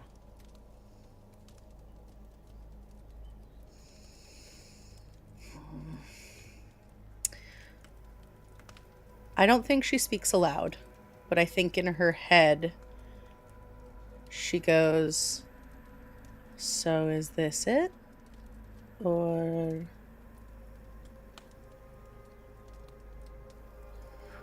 Roll me a religion check. Yeah, because the rogue is very good at that.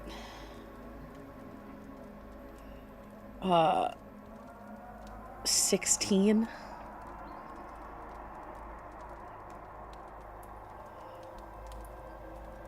You don't hear him.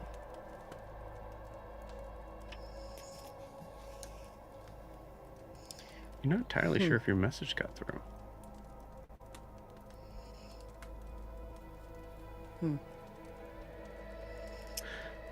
And I think as you stare at the flames here,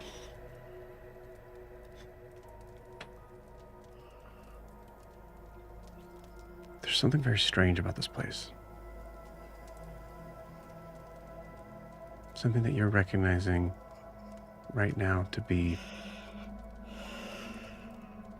feeling like it's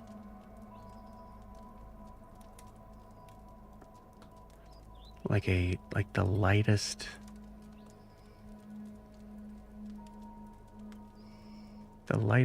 touch of like a cold blanket.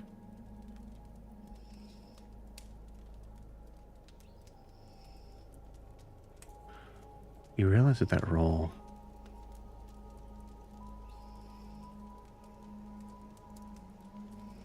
that for the first time in days, you're completely alone. with that, we'll take our 10-minute break. We'll see you guys in 10.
Here we are.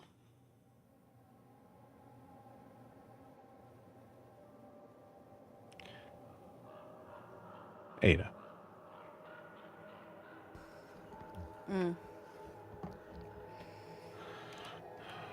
What are you doing? What am I doing? I'm looking around. It's the fire. It's this place. It's quiet. Why is it so quiet?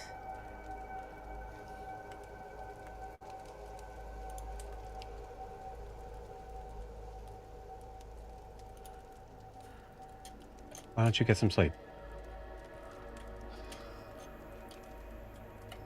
Are you not the one that will answer my questions, then?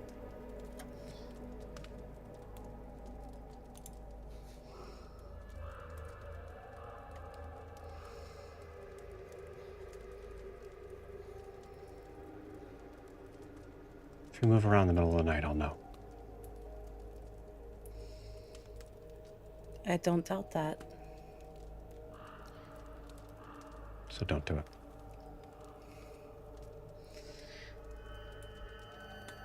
Understood. Thank you. You see Eliane kind of brush by, move into the cave on the opposite side.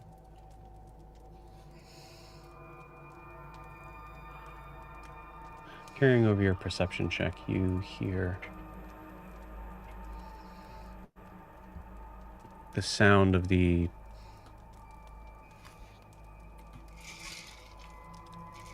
resting breath of whoever was in there is momentarily stirred, silence and stirred. You hear whispers.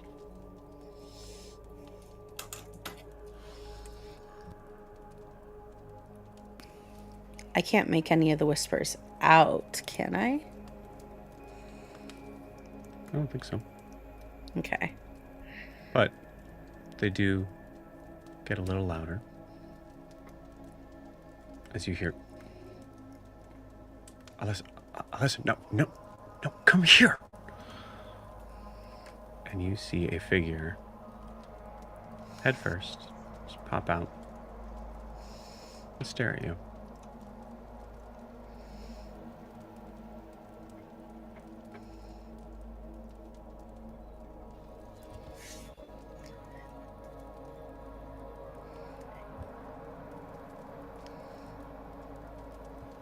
Hello there. Who are you? Yes. My name's Ada. Who are you? I'm Elissa. How did Hi, you find Elissa. it? Oh, well, my friends told me that there was a place here that was safe if we got separated. Your friends? Yes. What are their names? Titian and Grian and Jet and a demon Ianthe. Are they here? No, we got separated. I don't know where they are right now. They can't be far, though.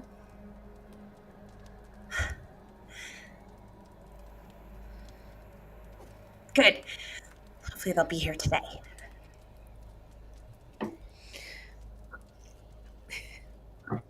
You're the one they were talking about that they that they wanted to protect.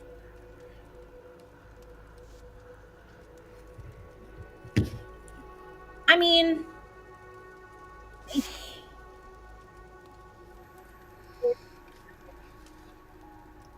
Repeat that. Evie Muck's thing. Oh. You're good. They were teaching me magic. Maybe. Oh, that's wonderful. I know a little bit of magic. You do. What can you do? Oh, what can I do? Not very much. The things that I can do are mostly they're mostly things that help me be sneaky and quiet.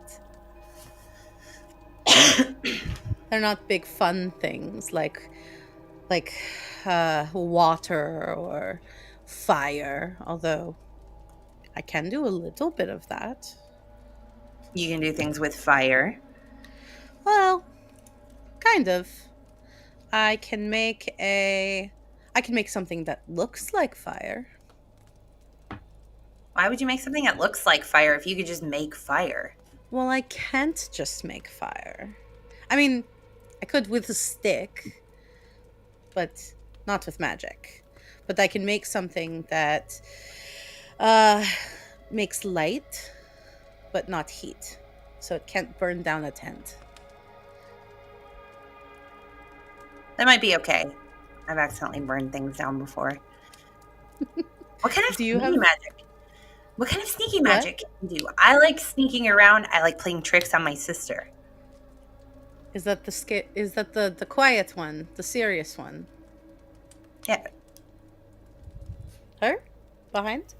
Ellen, why are you so quiet?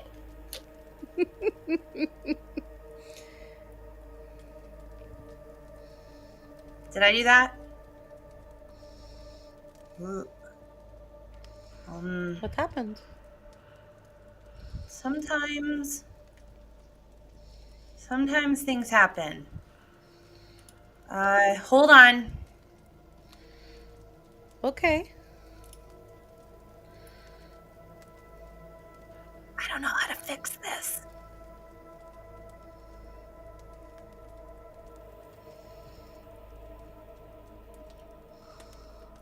Do you know how to fix this? I don't know what's wrong.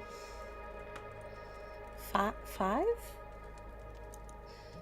No, I put her in a bubble. It happened last week, and we figured out how to pop it, but I can't remember what we did. Do you have a stick in there? Do you need to just poke the bubble? 2.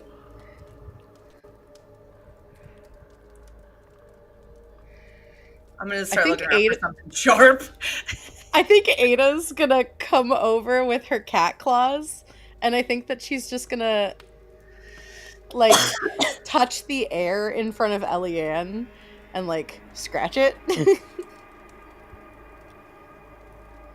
As you do, you notice there is a strange sort of like impenetrable force. She's gonna dig her claws into it to see if it pops or if there's any give. Oh. Are you sure it's a bubble and not a wall? It's not squishy like a bubble. Oh. I thought it was a bubble because Jet taught me how to make bubbles. Or he used to make this bubble thing, and I was kind of trying to figure out how to do it, but... And she was the test subject. Sure. Makes sense to me.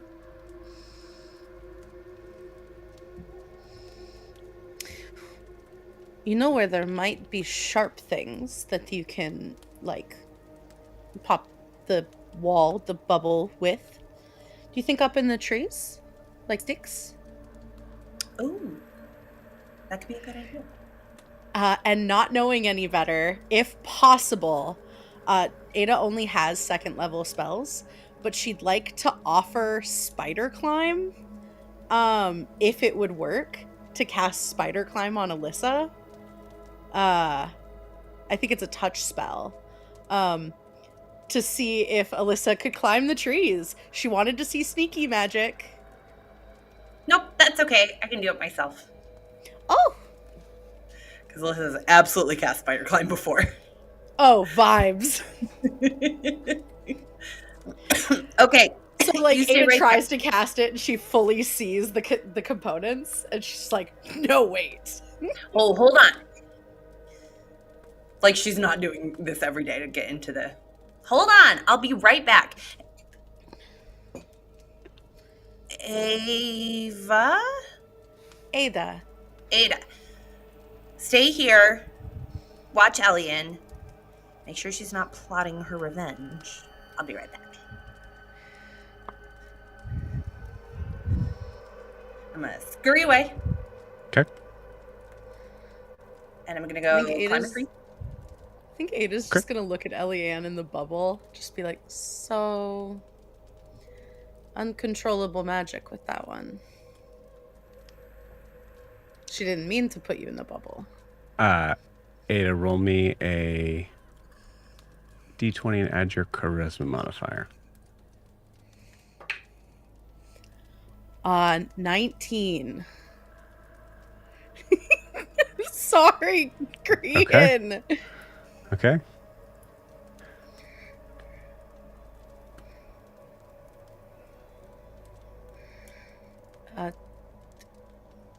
Do you know how to pop the bubble?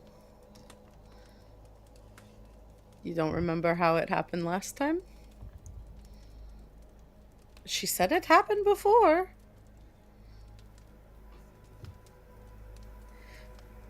I feel like that's a look that you give people a lot. And I just feel like you need to know that I'm not scared of it. I'm trying to help.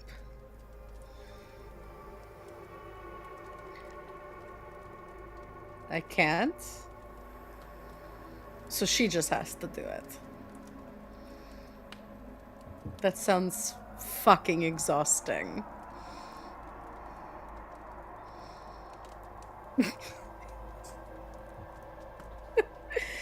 I'm sorry to laugh. I'm a little sister myself. It's weird to identify with the older.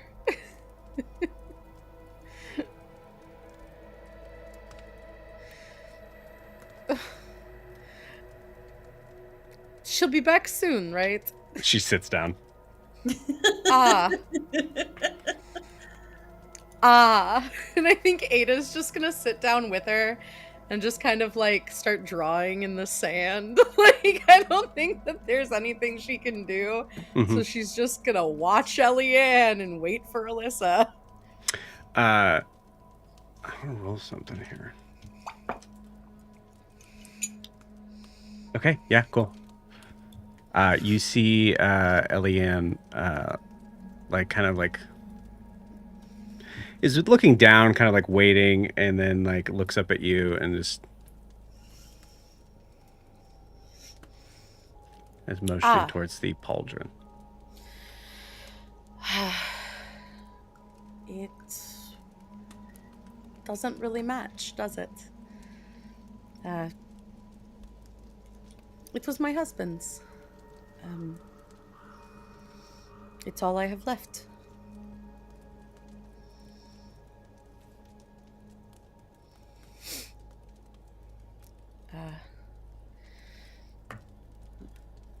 Your friend, our friend Titian.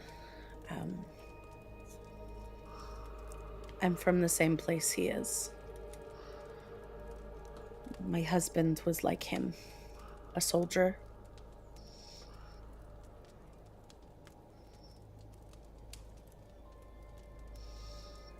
Your friend was lucky to be labeled a traitor before he died in service.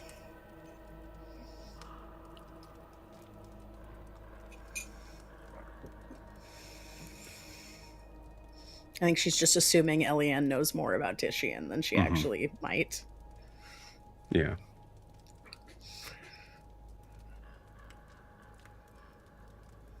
What?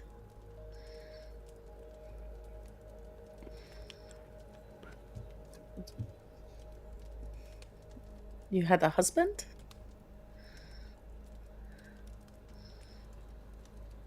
I feel like you need to have like a pen and paper on you at all times for like just this situation?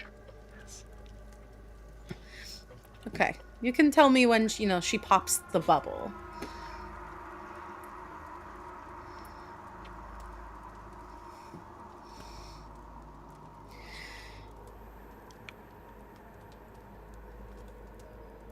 I'm sorry, I don't speak sign language.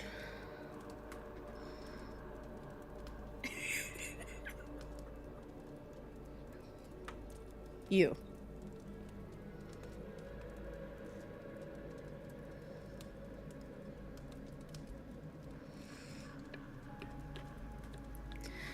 Oh, someone died. Someone you cared about. I'm sorry. That's one of the worst.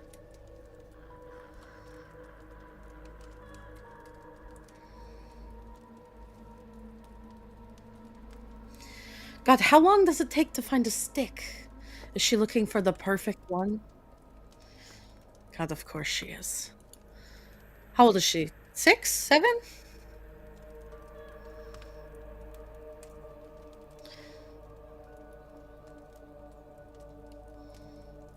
What? Little?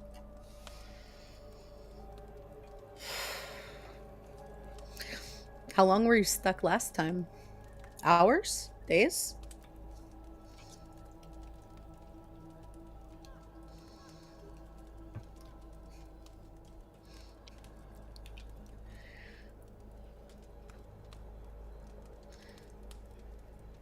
There's... Right. I don't know.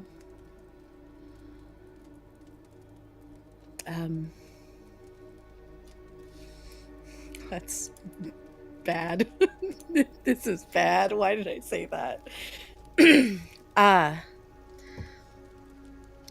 I think that she also got separated from the group for a little while. They didn't seem too concerned. Maybe she was running an errand. I haven't been with them all that long. We got through the forest together.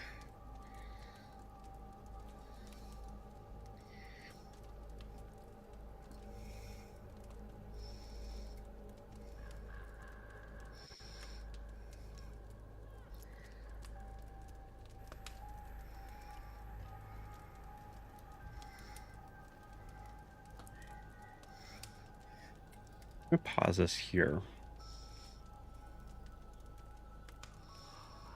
Ianthe.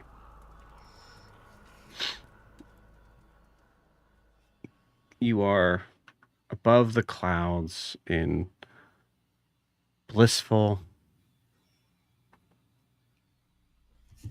happy, in a space of like having this like kind of momentary sort of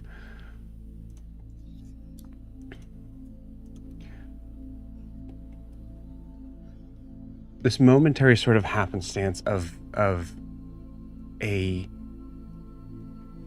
time that you can harness, that you know in this moment this will be a cherished moment regardless of what happens in the future, because it's a time where as long as you don't let your mind wander and you're able to focus on who you're with, it's one of the first times in a very long time where you have no troubles, problems. There's no threat of war. There's no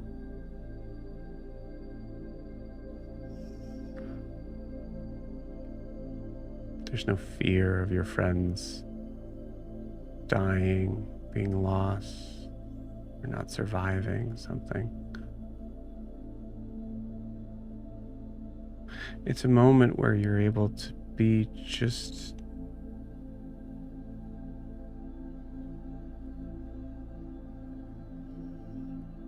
I don't know. You define that, Ianthe.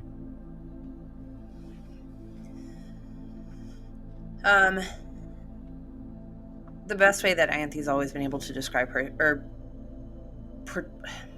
express herself, that's what I'm thinking of, is through music and through dancing. So having this moment where there's no eyes on us that I'm thinking about, and just letting us move together is very freeing.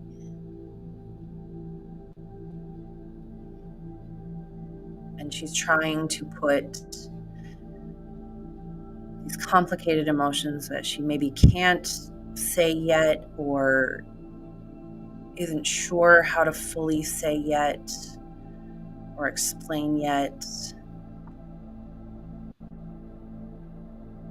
And she's trying to just put it into every spin, every twirl, every hold.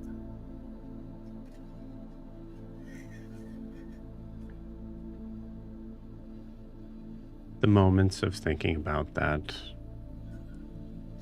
question of defining feelings, every time you feel that is when you're looking away from Iskar. Because the second you look at her face, you feel this moment of safety, of feeling comfortable in the undefined.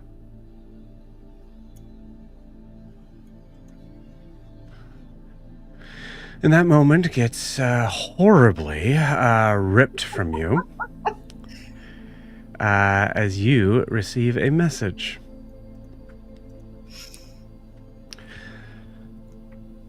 Hey, I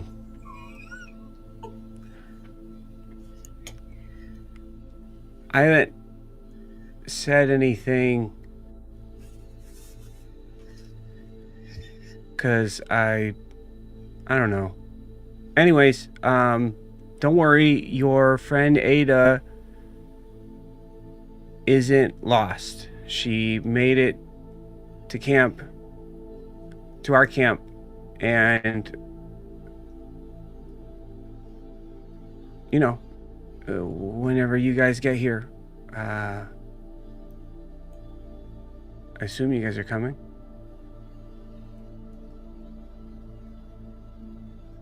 Love you, bye.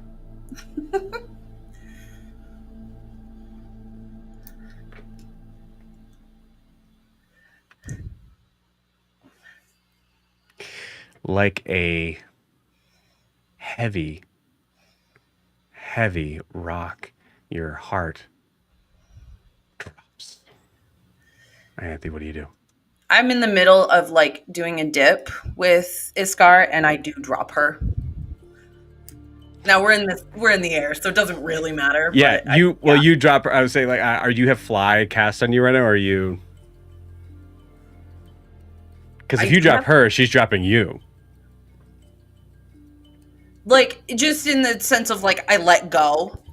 Yeah, but she was carrying you.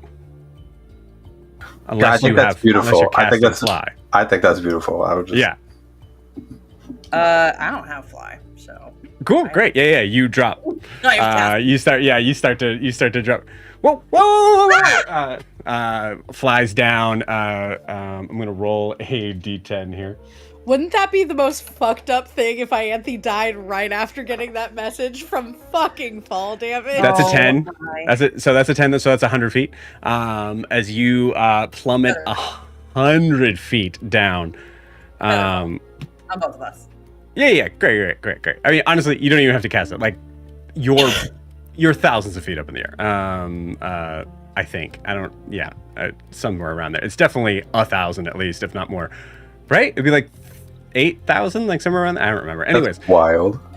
I'll say this. If you just want to say it for mechanics, terrified of heights. Anytime she feels the sensation of falling, feather fall.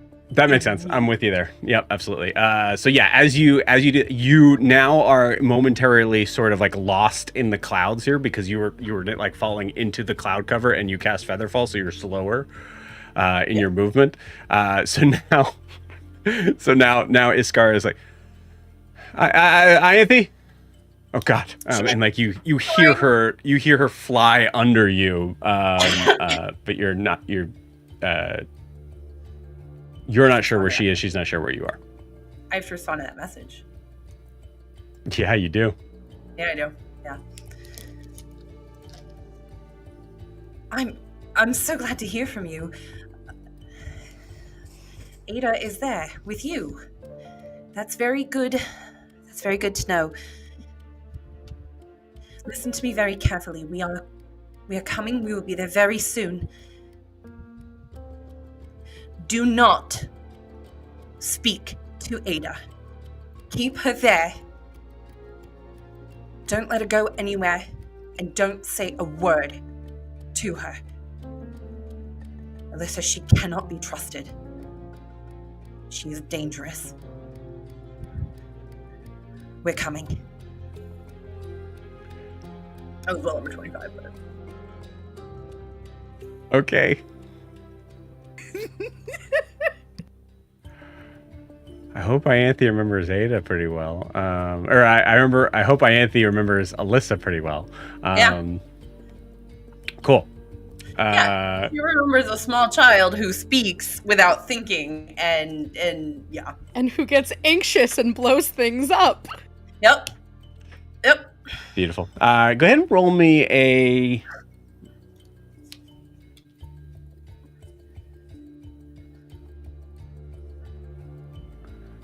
I think this is performance. Okay. No, this is persuasion. This is for sure persuasion. Okay.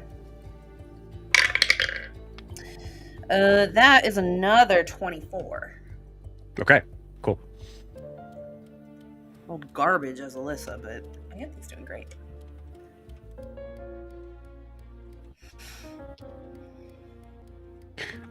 Cool. So you finished that. Yep. Iska? Oh, okay. And like kind of like flies up like in your face, kind of scares you for a second. Oh, sorry. Are you okay? No, I'm not. Something's wrong, and we have to go back. We have to find everyone else. I'm sorry. I knew you all need oxygen. I apologize. I wasn't sure if that was. Okay. All right. Let's go. And just kind of goes down. Totally thinks it's because you're running out of breath because of the less oxygen up here. And you pumped. Where do you want to go? I want to head back to our apartment. Yeah, makes sense. And hope that everybody is there or close by, because I actually don't know where everybody went because I left. Mm-hmm. Yeah. You do have the walkie. Yep. Or the Rocky. Yep. I just sent you a message. I'm interested in your perspective on it. That is a good question.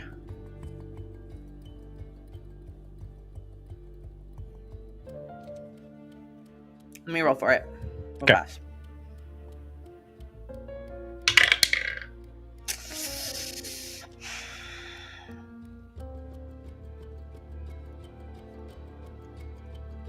And to be honest with you, if it's the answer is I take over, that's fine. It might be you taking over. That's fair. Okay. I rolled a 3 for what it's worth. Heard, chef. Heard, Chef. Okay. Cool. All right. Let's do this. Let's have at least this. Ianthe, you and Iskar kind of jet over. It's up to you whether or not you clue Iskar in on what's going on.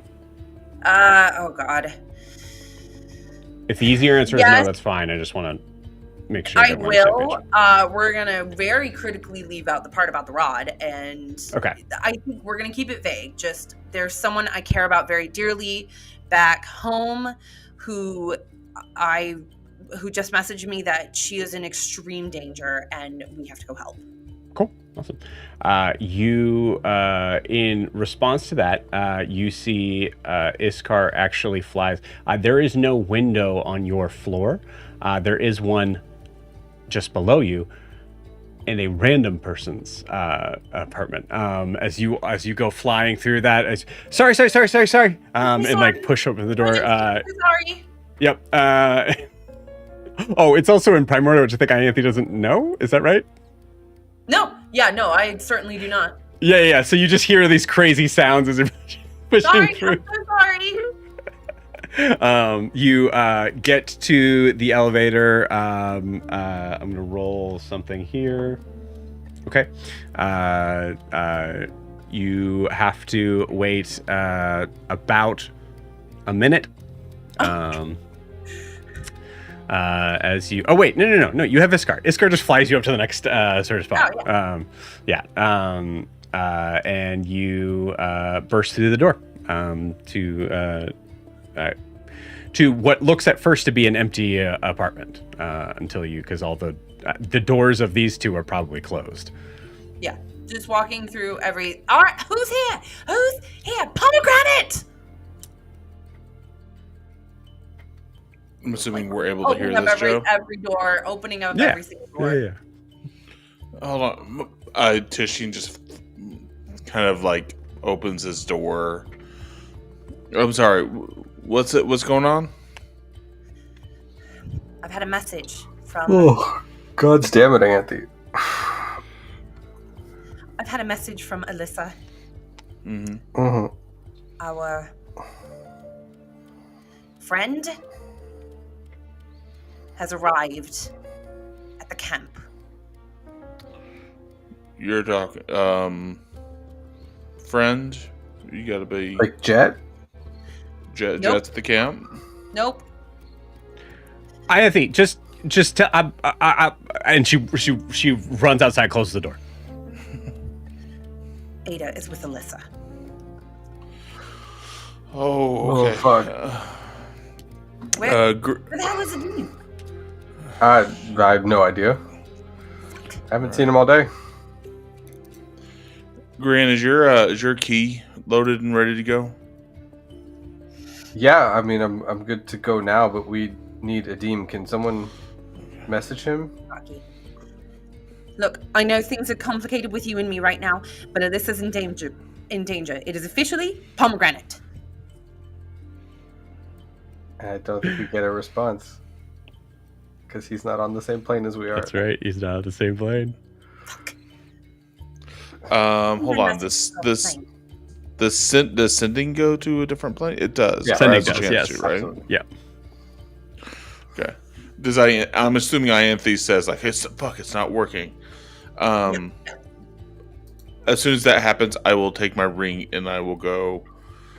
Demas Tishian, you need to get here. We have a pomegranate situation. Ada's found Elissa, and we need to go save her.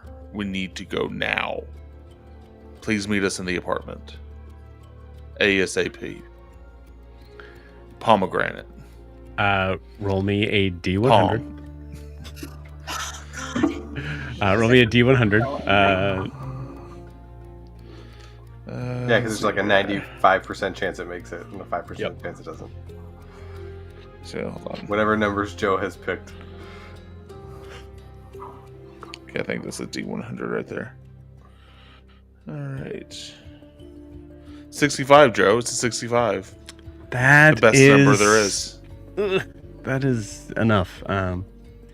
Beautiful. Mm-hmm. We will pause you guys there. Adim, on your end, I would like you to roll me a reading check. Roll me an investigation check. Okay. And Deem's wonderful at those. Let me see. 5. Oh my god. Oh, buddy. I'm Okay. sorry. Want me to lie? No, it's No, I just want you to do better. Me too. Me too. All right, so here's what I will give you, and I'll send it to you later. As you were reading it, looking through, it is difficult to read. There are certain points where like you have to ask Serene for help on this. Sure, it's like reading ancient Greek if you know Greek. It's like Exactly. I recognize that sound, but how is that used there? And yeah. Yep. So here's what you read. In the turning of the deep hour, when salt meets sand in silence, shall 6 walk the bridge of ruin, bearing fragments of the first shape. They will enter the fallen star spire where the world was once bound, and the doors of Zajar shall open not to mercy, but to memory. One is the son of still currents, born from sea skin and forgotten sky, who sees through waters yet untouched and walks alone beneath docks. He carries the weight of the drowned moon. His name was not given, but taken. He is the voice that... Adim, you got... That's when you hear the message. Literally, Adim goes... he says some curse. Yeah. Primordial. That like, it's just like... Really? Now?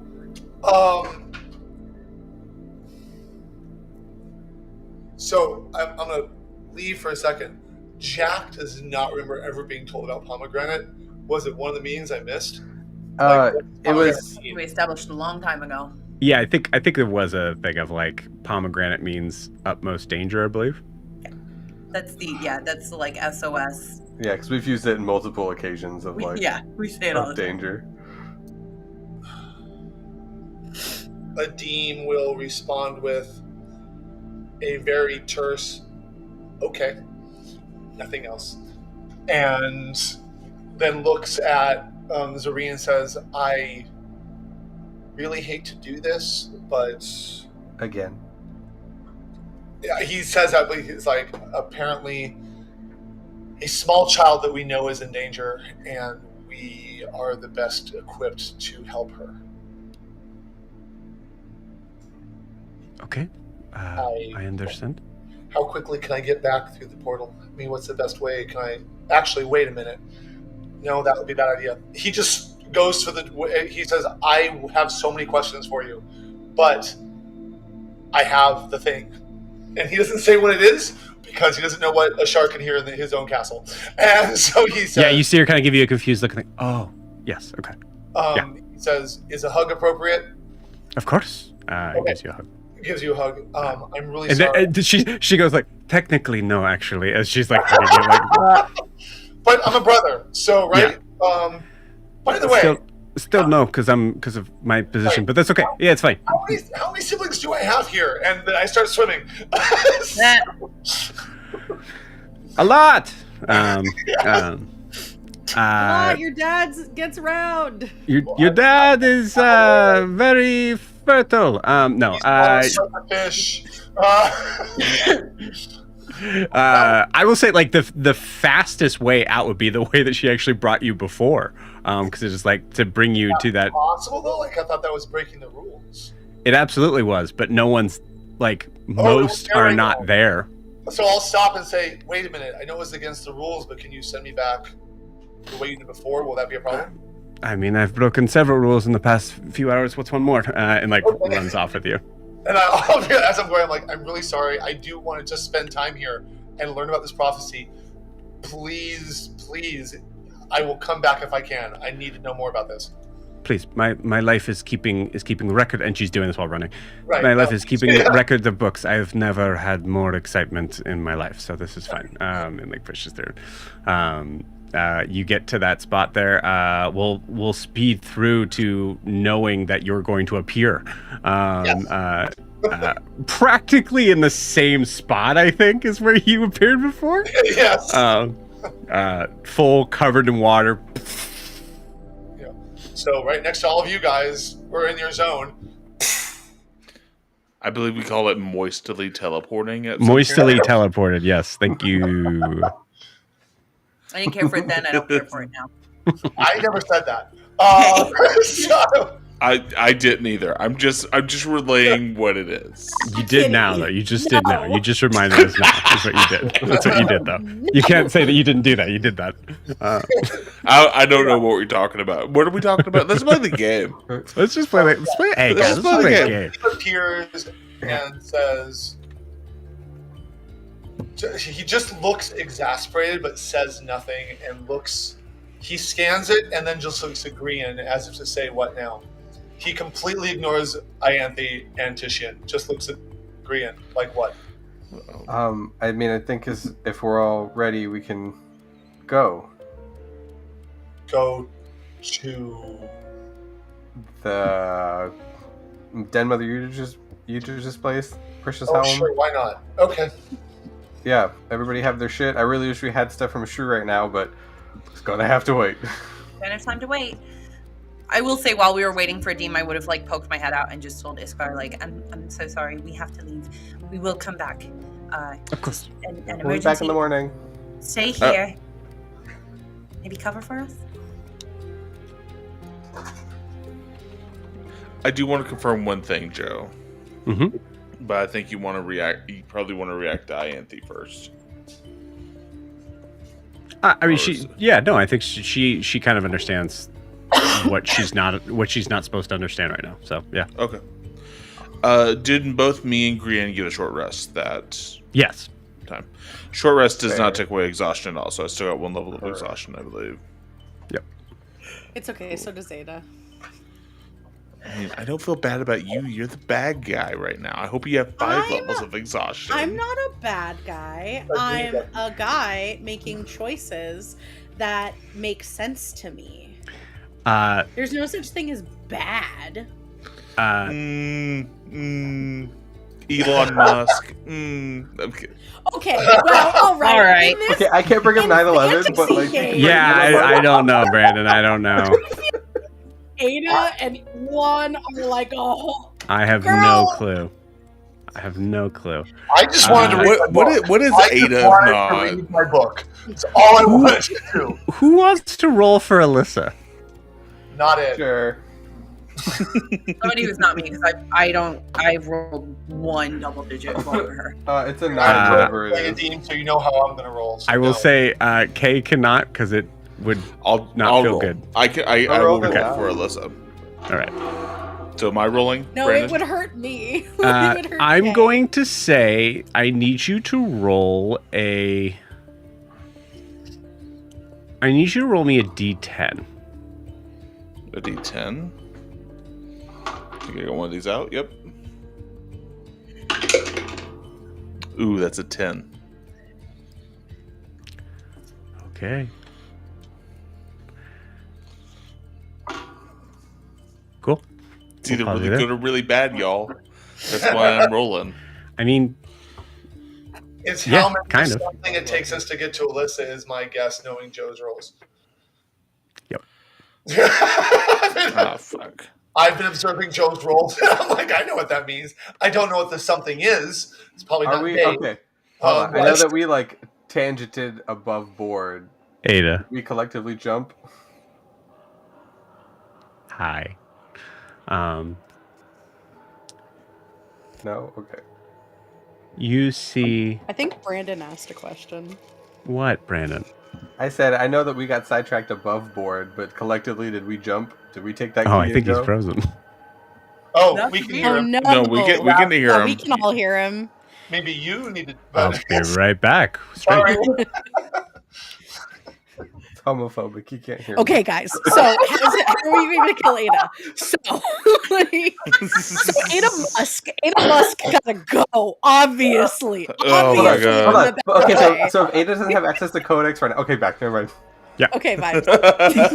We have full conversations when you are gone. It's Joe, they were very funny. trying to metagame, and I stopped him. I said no. Yeah. Matt said, Thanks, Matt. guys. Thank you, Matt. I was like, no, that's not how you play this game. He did threaten physical violence if we didn't stop, but I told him to do that. And I took an old-timey boxing pose where you do like this.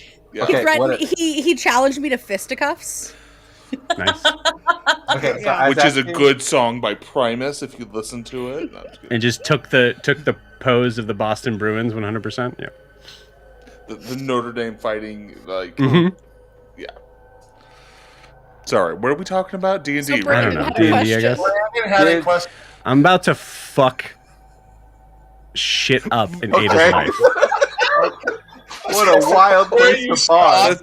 Really Happy bad. birthday! I was trying to figure out a way to say it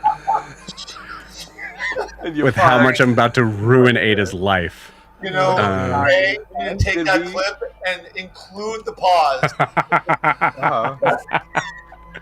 I got you.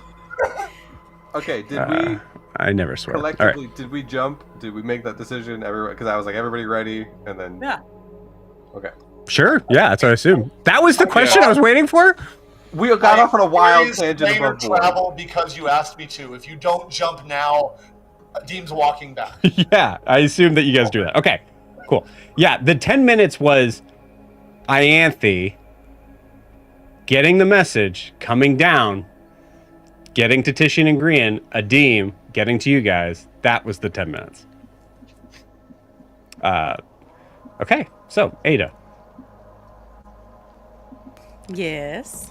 You see Elissa walking back into the clearing.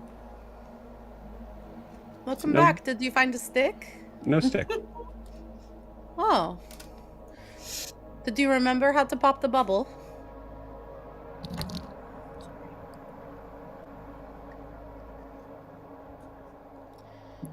Say their names again.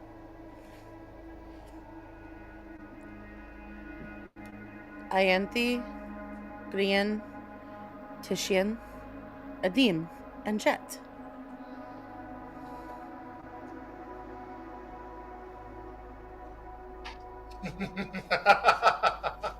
I know. You're missing one. I didn't meet the one that I'm missing. I've heard her name, Prisha.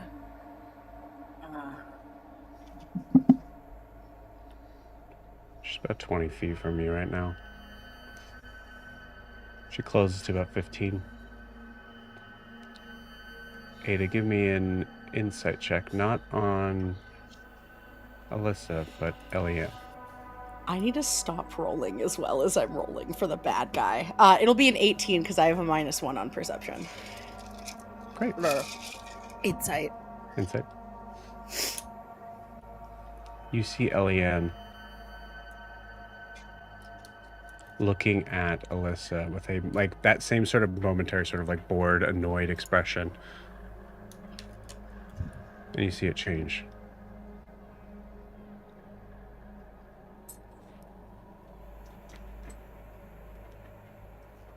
And you see panic. What happened? You tell me. What happened to Prisha? I don't know. I met the group in the forest. I met Titian in the forest. There were trials we had to get through to come out. When I met up with the rest of the party, Prisha wasn't there. They talked about her. They said that they needed to find her. I don't know where she is, and I didn't do anything to her, if that's what you're getting at.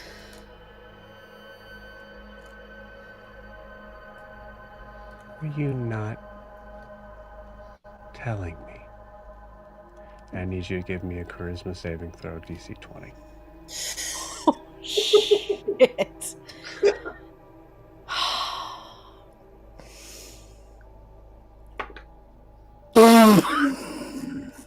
9, baby. Ooh. The first time I roll below a 10. You know what I want, Kay? Sorry. Sorry, my cat just fully. You know, I know what you want, or Ada knows what she wants. You know what I want. I don't know if I do. Tell the truth. Yeah, because the rogue's real good at that. No. You need to tell the truth. That's what the roll was for.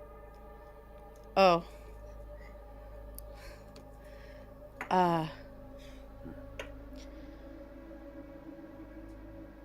They are not my friends. They might have been once.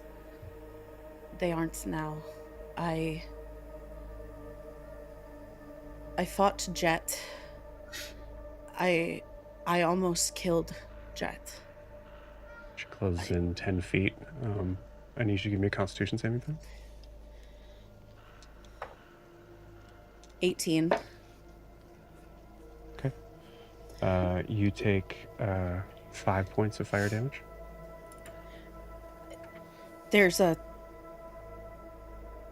It's not just me. Is Ada being effectively compelled to tell the truth? Okay. It's not just me. There's my compass. It talks to me. It promised me that it could bring back my husband. It brought me here. He brought me here. I don't want to hurt them, but I need my husband back. She closes in 5 feet. You know the Constitution saving throw. 5? Ooh.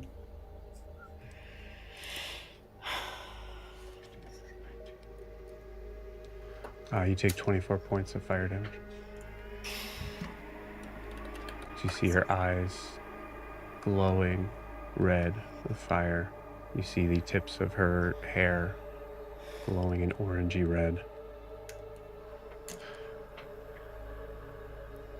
I was told not to trust you.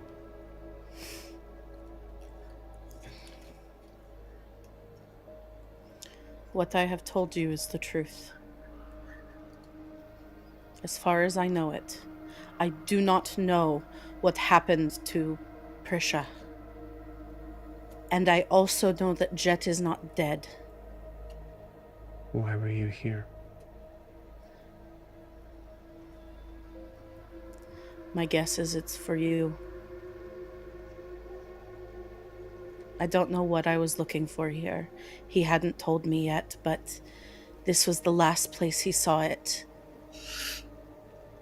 And it's probably why you're on fire. I'm always on fire.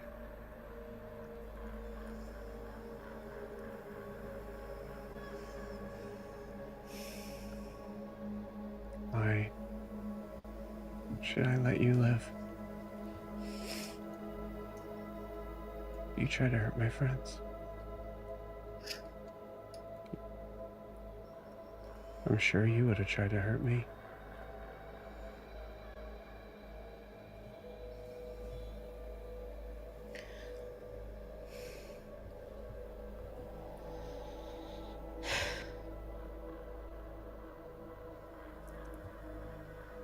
There isn't a good reason.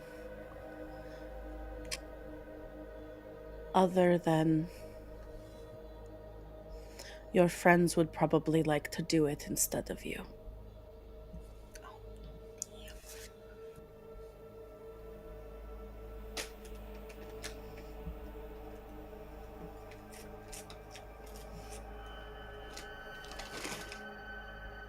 Ada, give me a persuasion check.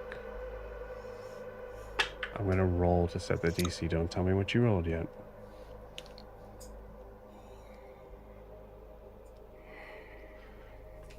Because this is the most important roll Ada's. I know you already rolled it, but I'm just gonna let you know this is the most important roll Ada has ever made.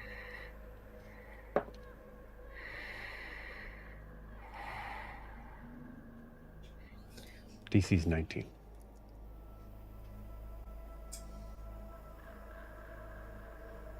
It's a 20. I rolled a 30. I have plus 11 to persuasion. I rolled a 19. I'm sending the picture and just chatting right now. Okay, nice.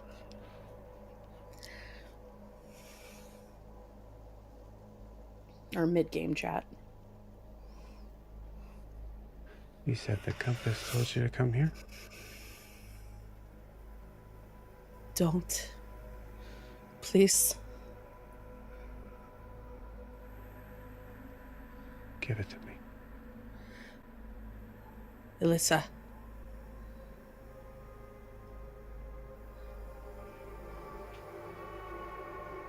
Give it to me. Or I'll take it from you.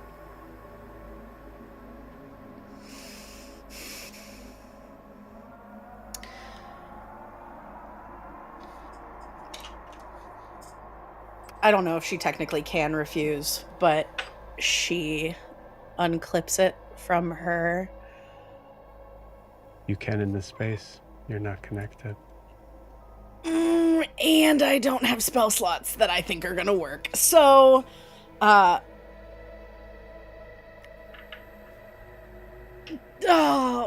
and she doesn't know that. Okay, this is a very bad idea. Adah would unbuckle the compass from her armor, and before she hands it over to Elissa, she would try to Misty Step away, which is a 2nd level spell. Okay.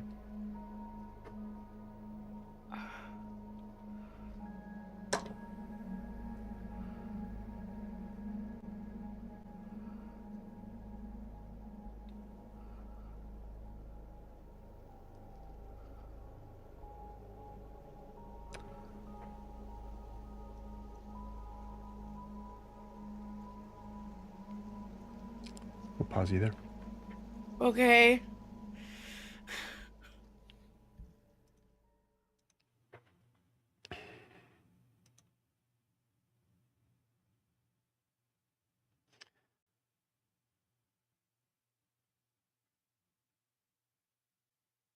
You all gather together.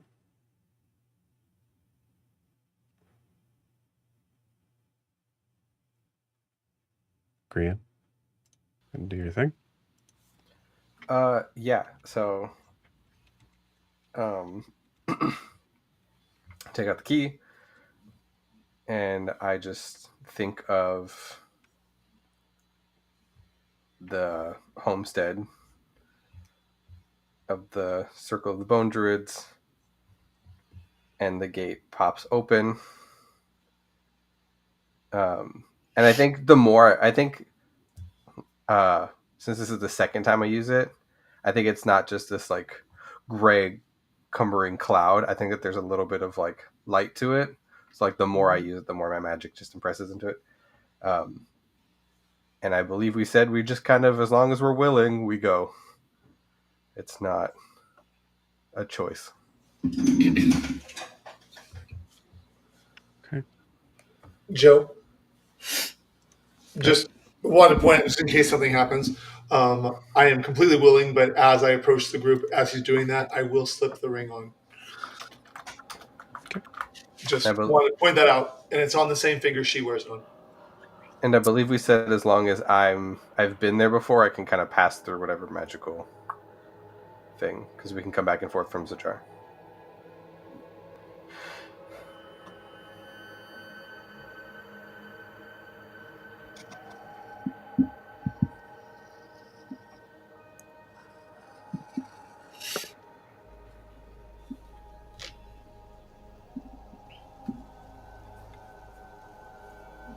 And if you'll allow it, I think as my feet hit the ground, out loud, I'll just say like, I'm not fucking around this time, and I'll pop Danzig out. Okay. There's a moment where you release Danzig.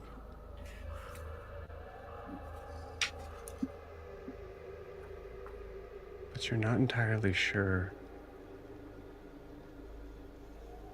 if it worked or not. Or where he is. Because I need all of you to give me a Constitution saving throw. Oh, God. Did we get your bonus, right? Yep. No. Oh.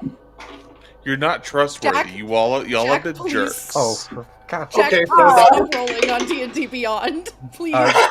Digital dice rollers are vile. Do we get? Yeah, since I don't Do we get Tishian's bonus or absolutely not? I don't know. Did you just fight with Tishian? Maybe you don't deserve his bonus now. It's a 20. Yes, you get his bonus. You Okay, get then his bonus. 14. I'm just being. 14. I get Tishian's I'm just bone. being a little dramatic. What is it? It's a +4. It's a +4. I did get your joke. Thanks. That's a 27 for green. Okay. I also got a 27. Hey. You said con, right, Joe? Yep. All right. 21. 14. With the +4? Yes. Oh, God. Okay. I know you have physical dice somewhere, Jack. If it's fire, I am resistant. Yes. That is very useful for you. Yes. As you all appear in the middle of a giant forest fire. Oh, no. I deem you would have taken 27 points of fire damage upon arriving. Okay. Instead, that's halved to 13. The rest of you take 13. So they probably see, like, I'm fired, but water just starts coming out of me to try and fix it, just as a response, as a natural response of my magic. It's just water just starts forming around me and steam. Mm-hmm.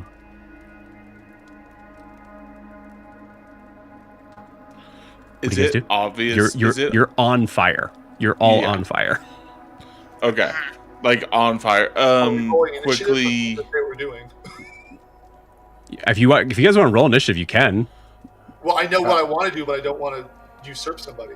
No, go for it. What are you doing? What do you guys want to do? Create water. Yeah, makes sense. Go for it. Yeah, you push water. I think like you push that around the party itself, and I'll say roll me an Arcana check. Okay. 15. Okay, great. Yeah, that's good. They 15. You're able to douse everyone in this, everyone around you in this water, and create this kind of momentary sort of barrier that actually extends out about 10 feet from you. Okay. As I do that, I'm like, Ianthe, some help. Because I'm like, she's the only other water genasi that's with us. Does the fire go out? No. No. It's The a forest fire. is on fire. We're in the middle of a forest fire. Like, This is magical primordial fire. Like, does it go out with the water? Oh, yes. Yes. Great. What else you guys want to do?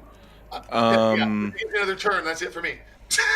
So I'm assuming with the created water, not only are we out, but I'm assuming like the ground underneath of us is wet. Yes. Yep. Like we're so still dealing with everywhere smoke and stuff within like that, right? a like I would say like a 10-foot radius around you is out.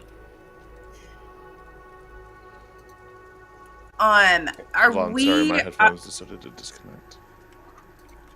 I know everything's on fire. I mean, can we recognize relatively where we are? Like, are we at the My camp? question. Roll me a perception check.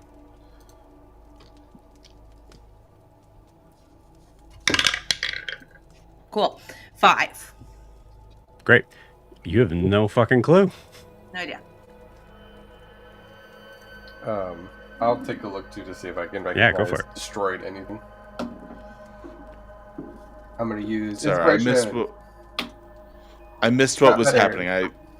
Perception know checks. Mine's Perception a checks, We don't know okay. if we're not. mine's a Are 13. we all rolling it? If you I want. am, yeah. Okay. But mine's a 13. I don't know if that helps. 14. I'm doing great. 17. Okay. The 17, Titian, as you're looking around, you notice that there is a spot where it is now kind of fully burnt to a crisp. The areas leaning closer in, like the further closer in you get, are burnt to nothing. But on the outside sort of edges, as they were maybe catching this a little bit earlier, you can see just the faint sort of pieces of like leftover plants that are now fully black. Okay. So with that knowledge, is it possible for Titian to like infer where like the a central point might have occurred for this fire? Like, is this more fire spreading through force, or does it feel like there's been like an explosion?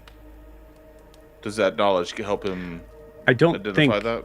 Yeah, I don't think Titian would be able to figure that out. You know what I mean? Like, the role was to be able to recognize where you are, and with that, you're able to recognize where you are. Okay. So I just recognize that we are in the forest that we were aiming to get to. Is what You're in the camp. Like, you recognize that's farmland. That's okay. Y'all, I think we're in the right place. I just think it's fucked right now. There's something's happened here.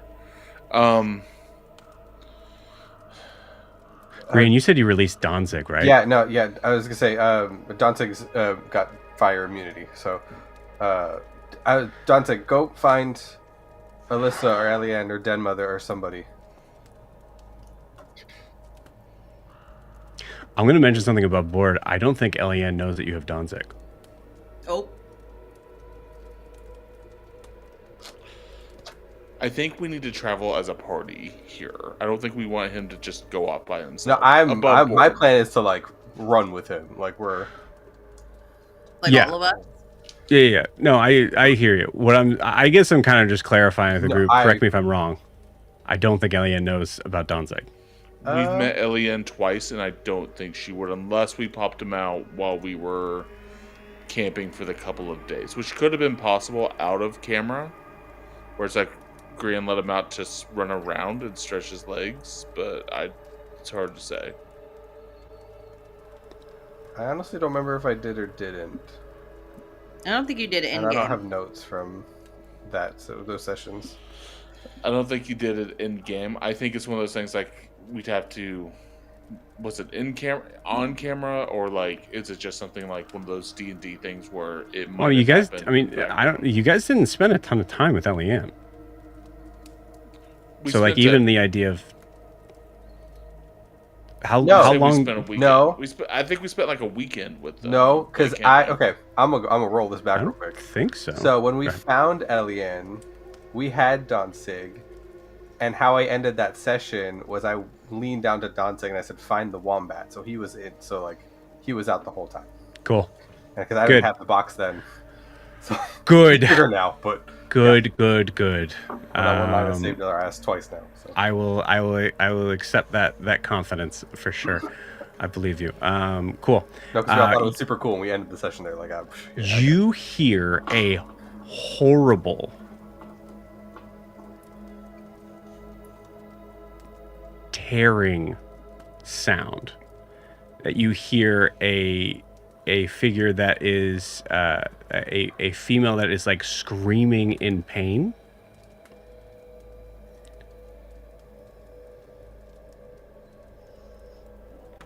And then you hear that sound start to kind of change into something darker. Something unearthly. And growl.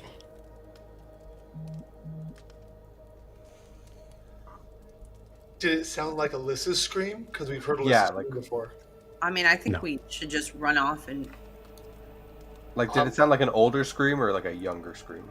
It didn't sound like Elissa, I can tell you that. Eliane versus Denmother Udris. I think we need to... I was going to say, I think we just need to go find it. Because whoever it is might know where Elissa is. It's 13. And I rolled a 6, so I'm not sure. 13? Yeah, I think 13 would be enough. If you had to guess, it sounds Doesn't sound like an old woman. Okay, great. Does it sound like a tabaxi? Does it sound like Ada? It's not a serious question, right? I mean, why not? How in the world would you know that? Because we've been talking with Ada. How would we know it's Dead Mother versus? There's We're talking about. Just call Ada an this. old woman. It'll be clearer, more clear to find once you guys figure out what's going on. But this sound you're hearing is something you probably haven't heard from your own party. It is horrible. I'm just picturing it like being someone in pain. That's what I'm picturing. It's a whole like other. Imagine someone being ripped apart. Something Is what I will tell you. It's that sound. Sure. I just don't see how it's any worse than like versus Dim of the Uterus or the other person. I'm just trying to think about who else might be here. Yeah. What do you guys want to do? I want to run off. Like, let's go. Yeah, I'm running towards it. You got it. Cool. As you run forward, Gree and Ianthes, you guys are kind of like taking the lead here. Moving forward here, you are able to see Donzig through the flames as he turns and backs up into you to push you back. You now hear him growling at something approaching. I'll do a quick speak with animals.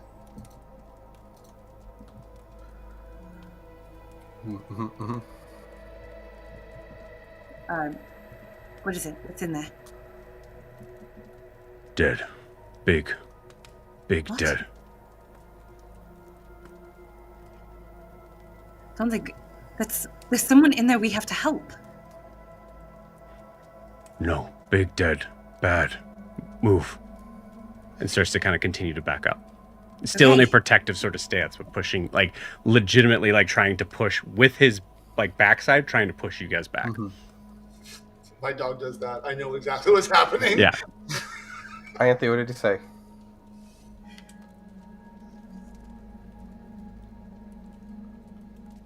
That's not someone we can save. They're already dead. As you get pushed, assuming that you guys don't fight this, No. you're pushed back to where the rest of the group is, and you see an area that is starting to... There's this creature that is coming through the fire. Large, skeletal snout. But giant, bigger than any... Somewhat wolf-like, but unlike any wolf you've seen. And then you see it start to kind of prowl towards you. You see Donzig kind of like growl and like kind of like take a stance here on this on both sides. And the you see deep or bright green eyes coming from this creature, who then turns and looks and sees Ianthe. And you see them stop. And slowly and painfully start to turn back into Eliane.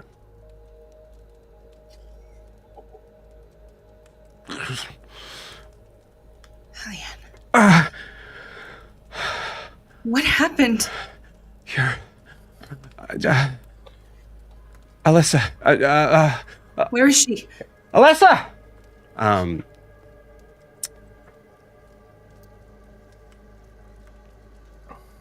You hear a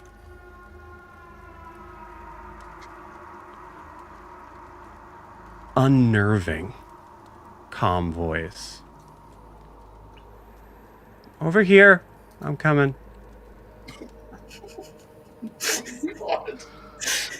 Just meandering her way on up.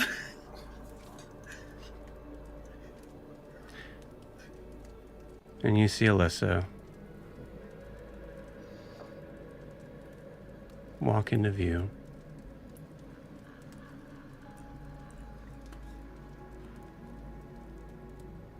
Carrying something in each hand. Which one do you want? What is that? She walks closer, holds them up to you. One